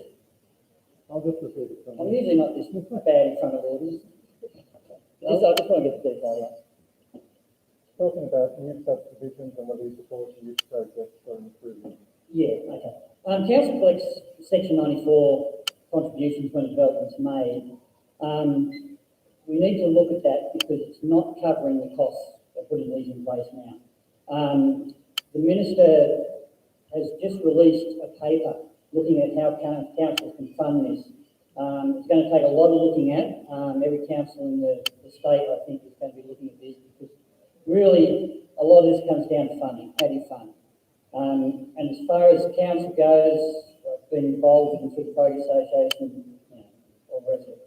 It's priorities, and this is a major priority. I guess this comes down to what we've all been talking about. Fundamentally, why do we live here? It's because it's what we love about here. All our regions are different. The thing is, this isn't a one-shot. That's why I asked to hear it again. What's good for Combine is not good for the North Shore, it's not good for Kendal, it's not good for, right? They're individuals that create an overall LGA. We have to be really sensitive to that. The last thing we want to do is wake up in the morning and feel homesick when you haven't left home because what you have has changed so much. So I guess it comes down to that. We have to be very sensitive. We have to steer this ship in the direction we want. We have what they want. Developers have to play by our games and our rules. The Greens.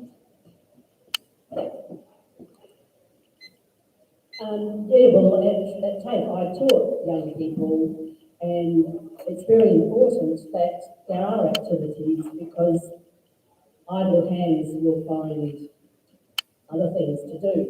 So I think, we need to have painting murals organised. That will help stop graffiti. And the Friday night youth program, certainly I think let's have that on Saturday night as well. The people are already have the skills to run it. And of course it will take money, but it's money well spent because young people are the future citizens. It's important to have an inclusive community that supports each other. So looking after our youth is a no-brainer. Playing fields, now the proposed aquatic centre is near the Port Macquarie Library. It's on Macquarie Park. So that's playing fields that will disappear, that's if the aquatic centre does go there. If that happens, we definitely need to create more playing fields. And, looking after the youth, having activities for youth is a bonus for everybody.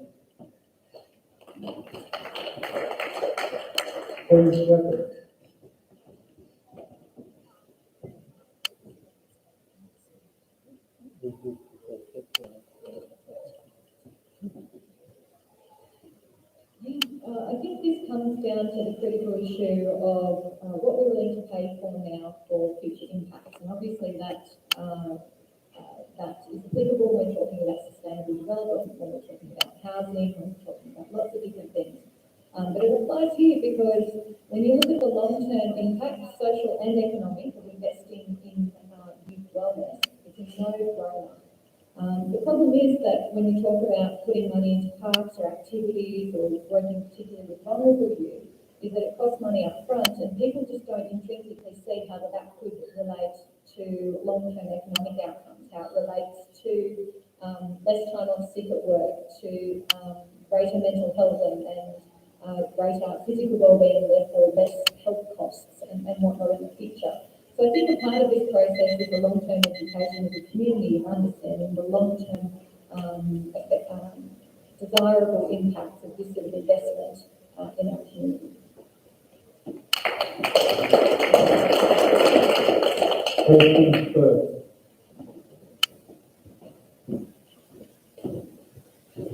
I guess being a sports nut myself, I can't say anything but let's have more facilities. Obviously more people moving to the area, more families, more kids, more activities, and we're falling short. We're cutting back rather than increasing.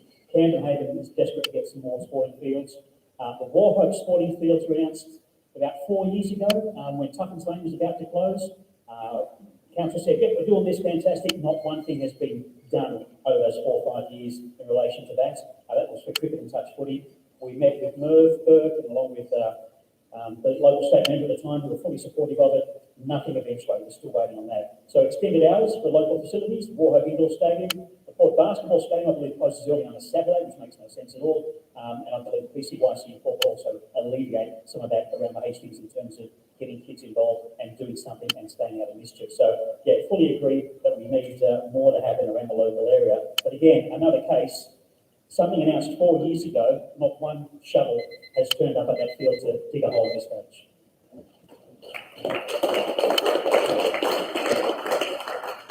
John Bailey. Obviously, as our population grows, we definitely need youth support and infrastructure. But as Stephen mentioned in his opening speech there, infrastructure, road networks, 10 years off the mark. We're 10 years behind. Well, look at our sporting facilities. They're so far off the pace, it is unbelievable. I get around to a fair few of them. You look at Lane Lane, it is overflowing with kids on Saturday morning. They've run out of room. It's landlocked. Fairmont Gardens, junior soccer. They can't get any more kids in. We're sadly lacking in sporting infrastructure, and that is something that we really need to move forward on and quickly. Thank you.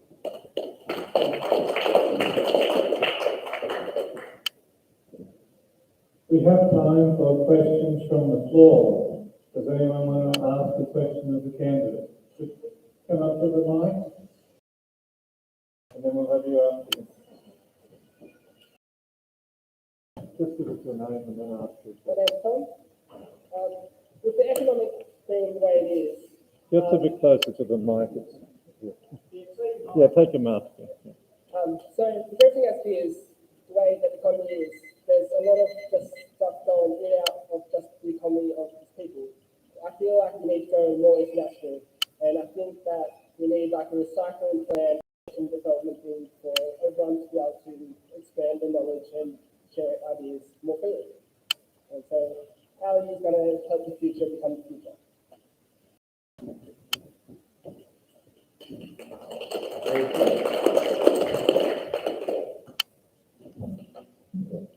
Thanks, Tom, for your question. I hope that I heard it right.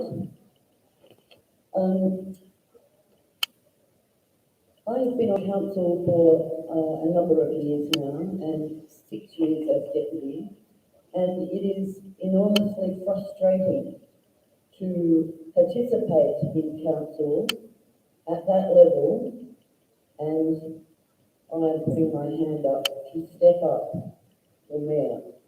I want to provide leadership alongside those councillors who are elected, to bring together people of intelligence and vision with ideas, so that we can have a true brainstorm about where we are going to go in the future. We have a wonderful future ahead of us. Every resource, every asset we could want.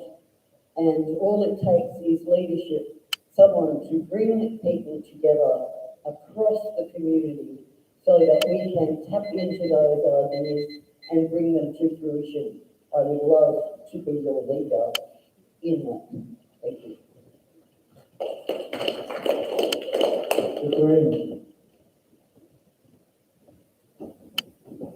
Yeah, thanks for that free question on the future. The future is now, we've all talked about it, and it's heartening for me to hear all these policies coming from all the candidates, and the one existing council that we've got here about environmental sustainability goals. The future for me personally is renewable energy. I want to see us 100% sustainable. We can do it tomorrow. The future is here now. The council, for example, could have a power purchase agreement for all its power yesterday, save $100,000 a year and have 100% renewable power off wind farms for the rest of the state. The future's about intergenerational equity between youth and the senior community we have here. That they're the sort of things that we need to think about for the future. The future's about, for me, it's about active transport. The future's about thinking about sustainability, how we can live with quality of life, not quantity of life, and that's really what the Greens are all about. In the past, handing out how to vote for Greens was like handing out diphtheria and Macquarie and Wauchope. People wouldn't take them, and I think it's changed now. I think the time is present for a Greens councillor to bring the future forward. Thank you.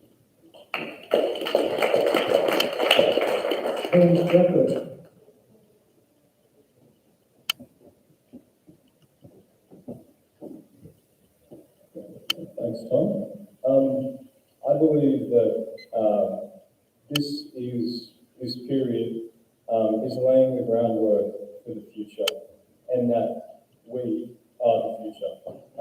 We need to get more youth engaged in these types of discussions. We need to educate people on what is happening in these types of discussions, and we need to get more people involved in consultation in the process. There's already frameworks that are out there which are able to allow councils and communities to do this. The IAP2 framework is one of those. And one of the things which is really important is sensible, sustainable progress, which is our motto. So, convenient. Anyway, thanks for listening.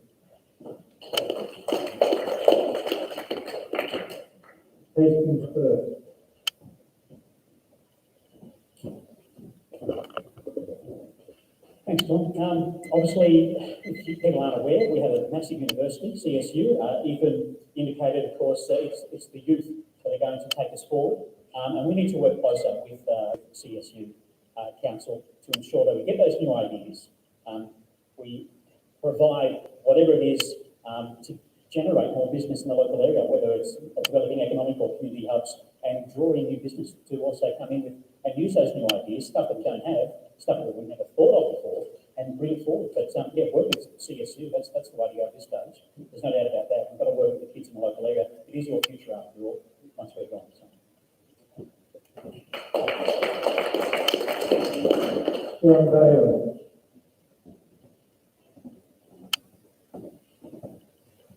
The future. I wish previous councillors would have thought about the future a little bit more. The future is strategic planning and future proofing for our coming generations. Environmentally, residentially, we need to plan now. I think the Hastings is at a real crossroads now, and I think the newly elected council has some big decisions to make, and infrastructure is a real priority that we need to get on top of. Thank you.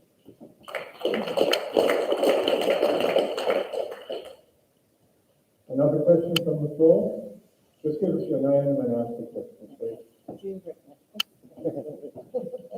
Hi, I'm Jean Bricknell. With all the houses going up in Wauchope, Macquarie and everywhere else, we have 2 dams. Are we going to be on water restrictions again this year? And the other thing I'd like to state is $340 million of our money is in the coffers. Why aren't the council spending it on what we need, like potholes for a start? That ugly looking rusty bucket that's down here in River Road. The other stuff's nice, that is ugly. Thank you. Lisa?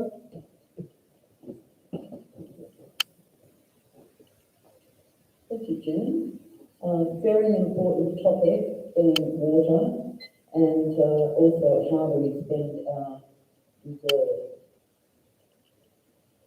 A large part of the reserves that we hold are committed to and cannot be used for anything other than upgrading our water storage and water sourcing and water treatment. So of the $324, I think it is, $million, around about 80 of that is for water. There is also reserves for waste, sewage, stormwater, developer contributions, and etc. This has been a struggle to get the answers out of staff as to exactly where that money is to be spent, but or can be spent. That's the trick. Where can it be spent? Because there are limitations. There are legal limitations. I would ask you to watch this space in the next, hopefully it will come out in the next 2 months, as to exactly how we may legally be entitled to spend that money. But rest assured, council is on top of it in terms of water supply at the moment. What happens in the future is where we need leaders to be looking at these matters going forward. Thank you.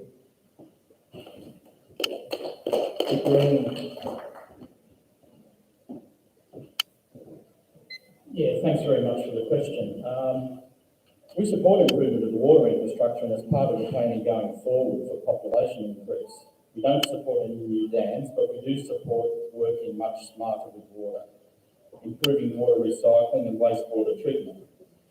I don't think a lot of people realise that there's not many councils that have the water board as well as council infrastructure, and this is one, not unique, but one feature of the Port Macquarie Hastings Council that is also a water board. And looking into the 140 million held as funds is not really a huge amount compared to the size of the business. I know when we look at potholes and infrastructure work that hasn't been done, we think, why can't we run out there and do that now? But I know Rachel understands the fiscal planning of the council a lot better, and maybe she could comment on how Hastings Council looks for their spare cash that they've got at hand compared to other councils. Yes, so as a water board, as well as a council, we've got to think smarter, and it was only 12 months ago, 18 months ago during the drought, we were talking about desalination plants. So yes, we've got to have enough water to support our population, and we look forward to some smart ways of helping. Thank you.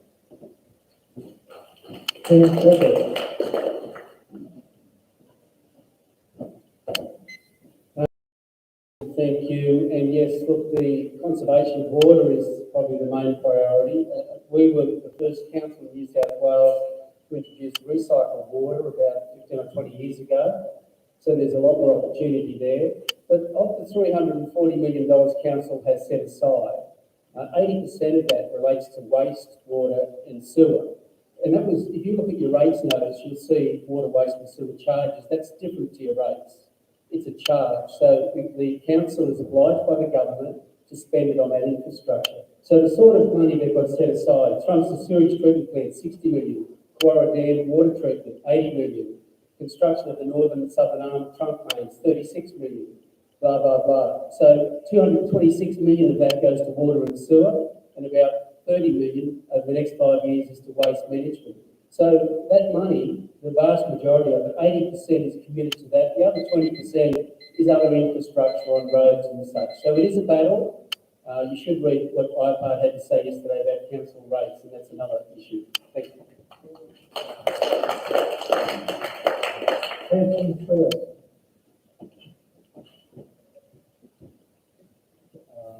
I'm going to speak on behalf of the minister.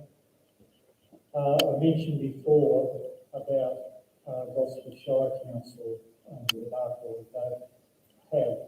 If we don't manage or govern the funding correctly, we'll have no funds to appropriate to anything.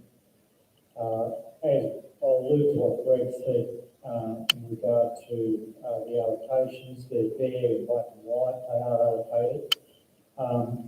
Projects are prioritised as well, top down. That's the way council has to run it. You can't sacrifice one project just because someone says, no, we've got to do it here. It has to be prioritised, it has to be allocated to certain areas. The cost of borrowing at the moment is very low. Local government borrowing has got accessibility there. We may be able to look at that in the future and perhaps raise some funds as long as we have the ability to make it. Okay, thank you. John Bailey. Just a quick one about the stage 4 water restrictions. We should never be in that. When the Macquarie Dam was built, they put in a pumping system at Macquarie Island that works when, if there's too much water in the river, there's too much turbidity to pump water from Macquarie Island to Macquarie Dam. But there are engineering infiltration systems you can have in place. So why that wasn't put in initially, I don't know.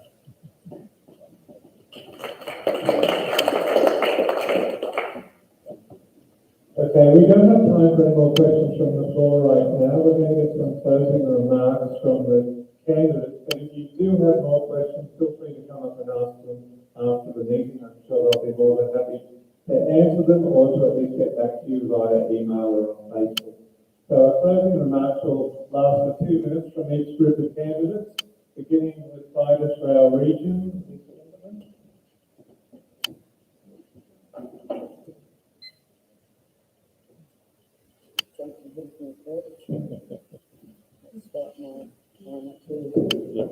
Thank you, Greg. We are a group of independents and independent thinkers. We all have different backgrounds, we all have different expertise, different skills to offer, and definitely committed to teamwork. We are, as the leader of the group and standing for now, I absolutely abhor the idea of division within our local government. This is the government closest to the people. This is where we need absolutely to be focused on teamwork, to be working together, not only within the council, amongst councillors and staff, but also out in the community and with our businesses and with our local members of parliament. We are, as a group, committed to that. As candidate for mayor, I undertake that I will work constructively with all parties across this region to build alliances so that we can develop all of the ideals that we've talked about here today. Sustainability, one of my particular focuses is manufacturing, to work with local industry so that we can develop our manufacturing sector here. In my in council, I have worked tirelessly for this community and have things that bring warmth to my heart regarding sustainability, regarding ethics within the organisation, regarding, yes, teamwork within the organisation. Words escape me to say how much I have loved and hated being in that organisation, fighting for you as a community for our path forward. I ask this time to be made your leader so I can bring people together truly effectively and not be shut out, as unfortunately has been the case. We do have a local preference policy for buying, and it is very unfortunate tonight to hear many things being said that are in fact incorrect about council. Homework is a really good thing to do. I undertake always to be honest with you, and I am plain speaking, and I look forward to serving you all further. Thank you.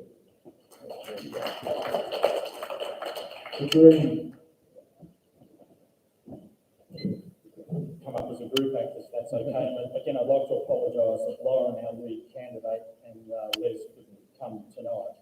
We hope that we've convinced you tonight that there's good reason to have a Greens councillor on, council that we can support all the actions of grassroots democracy, social equity, sustainability, and real action on climate change. We've been talking about these subjects for decades, and they're really part of everyone's conversation tonight. I'd also like to thank Lisa for turning up tonight, the only acting councillor that's here. So it's going to be a big change on council. There's going to be 6 out of the 9 councillors changed, I understand, and you get the opportunity now to put a Greens in council. We're committed Greens group. We've been working for a long time. We've worked on local, state and federal government elections. We really love our community and our area, and we look forward to the support from other Greens councillors in Bellingen, Lismore, the Tweed, the other 46 councillors that are making great changes for their communities around New South Wales. And there were more Green councillors before the amalgamation, because that didn't affect us here. Now, because we are a party, we've got resources from Sydney. I've got quite a few of these if anyone would like to come and get planning for people and the planet, and Greens newspaper. So please come and see us if you're interested in some of our literature. It's a great read, the latest one. Actually, I was a bit shocked on the front page. It's got about gender-free toilets, and I thought, oh no, here we go. This is a bit of a radical Greens one, but when you actually read it, it makes a heck of a lot of sense. So I urge you to take a bit of a read, give it a go. Thank you.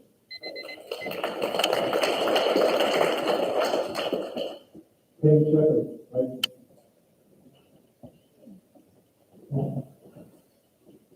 So I'll take the opportunity to briefly summarise our platform and invite you to learn more about us on our website and on Facebook. The core of what we're about is sensible, sustainable progress. I entered into interest in politics only 3 years ago when I was becoming concerned about climate change, and what I realised very quickly is that how we engage our communities around climate change or any issue needs to be with a measured, moderate, considered approach that brings people together. And that's not just climate change, it's everything. So when we talk about sensible, it's not about clearing trees to make way for new houses. It's also not about stopping all development. It's about finding a middle road that balances the environmental with the social and the very important economic elements of sustainability. And when we look at sustainability, that's what we're talking about, those 3 pillars. Economic, environmental and social, and then arguably a 4th pillar of your governance, sustainable governance.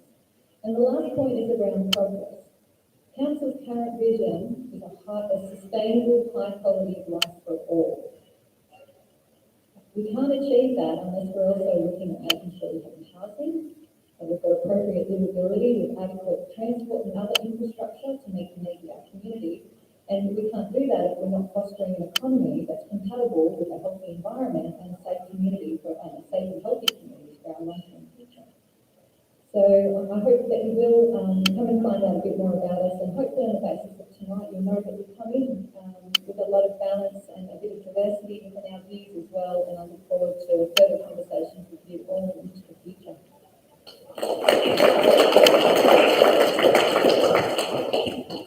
Hastings first. Thank you. Our motto for Hastings First has always been your voice for your community, for your future. That's exactly what we want to do. There's 5 of us. I'm standing for the position of mayor. Again, look for the exotic name, Liverback, when you fill out the details on that ballot paper. We'll also look for the candidates, Liverback, Fox, Leonard, Clark and Hardy. More details on our website, hastingsfirst.com.au, also on our Facebook page. So we're 5 independent candidates. We want to focus on the concerns of the community at a grassroots level. Want to provide you with a strongly informed voice in council on matters concerning our future. And we're also prepared to work with fellow councillors to achieve the best outcomes for the region as well. Without wanting to sound nasty, don't expect anything to change in the years ahead if you continue to vote for and elect the same people time and time again. Change isn't happening quick enough. Our council changes at the moment. We need new people, new ideas, new blood. It is literally the definition of insanity. So we've got plenty of fantastic people around us here. It's time to think ahead to the future and look at different options, look for an alternative. If you're not happy about what's been happening now, the last 4 years, the last 10 years, the last 20 years, now's the time to think about Hastings First, Liverback, Fox, Leonard, Clark and Hardy. Thank you again for joining us tonight, and thank you everyone as well.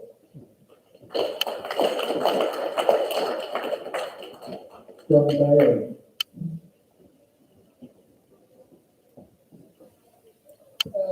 Rachel, I totally agree with every single word you just said.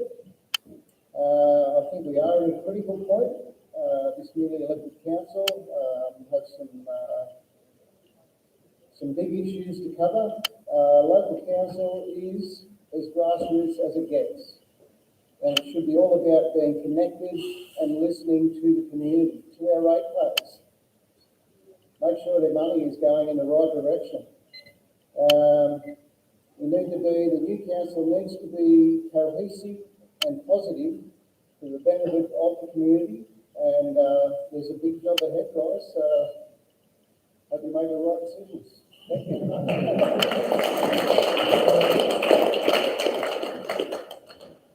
We'll hear some final words from Stephen Gates, the other council candidate who's with us here tonight. Stephen?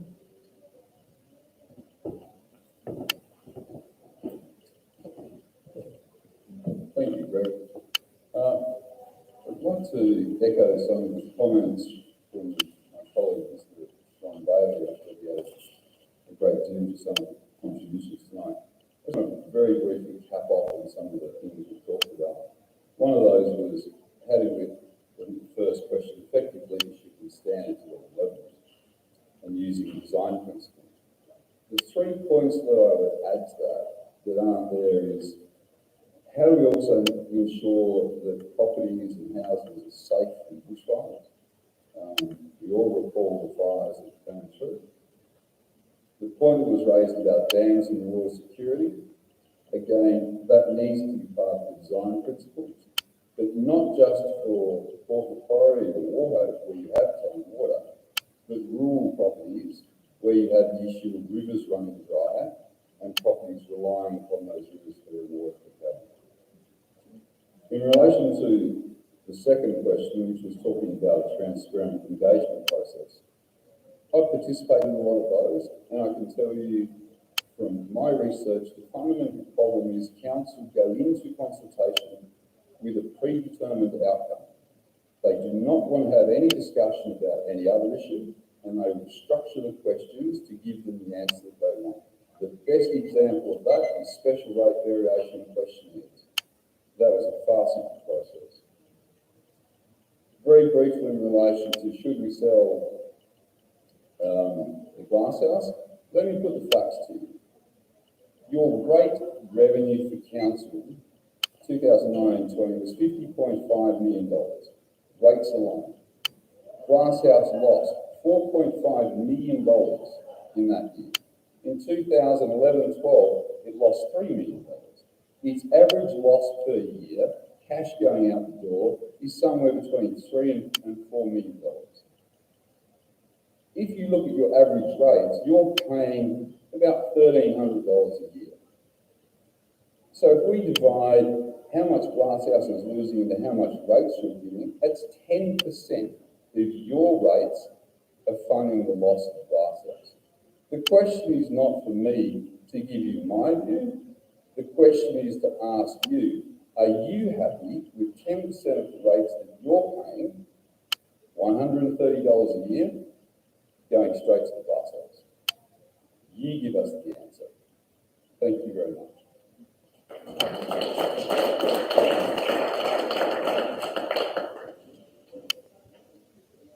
If there are any more questions, please feel free to refer them to the candidates directly via their Facebook pages or their websites, or contact us at Hastings Residents Association via our Facebook page. I can also give you our email address after the meeting if you wish.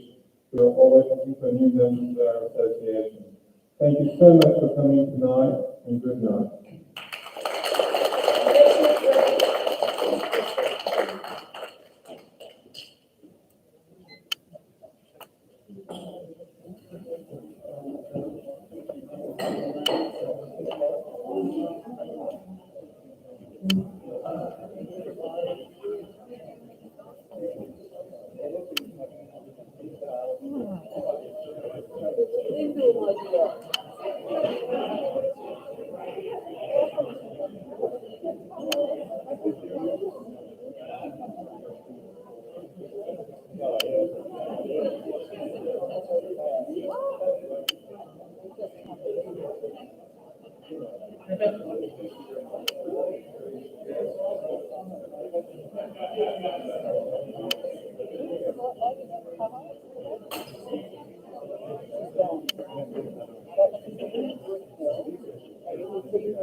Got my glasses again.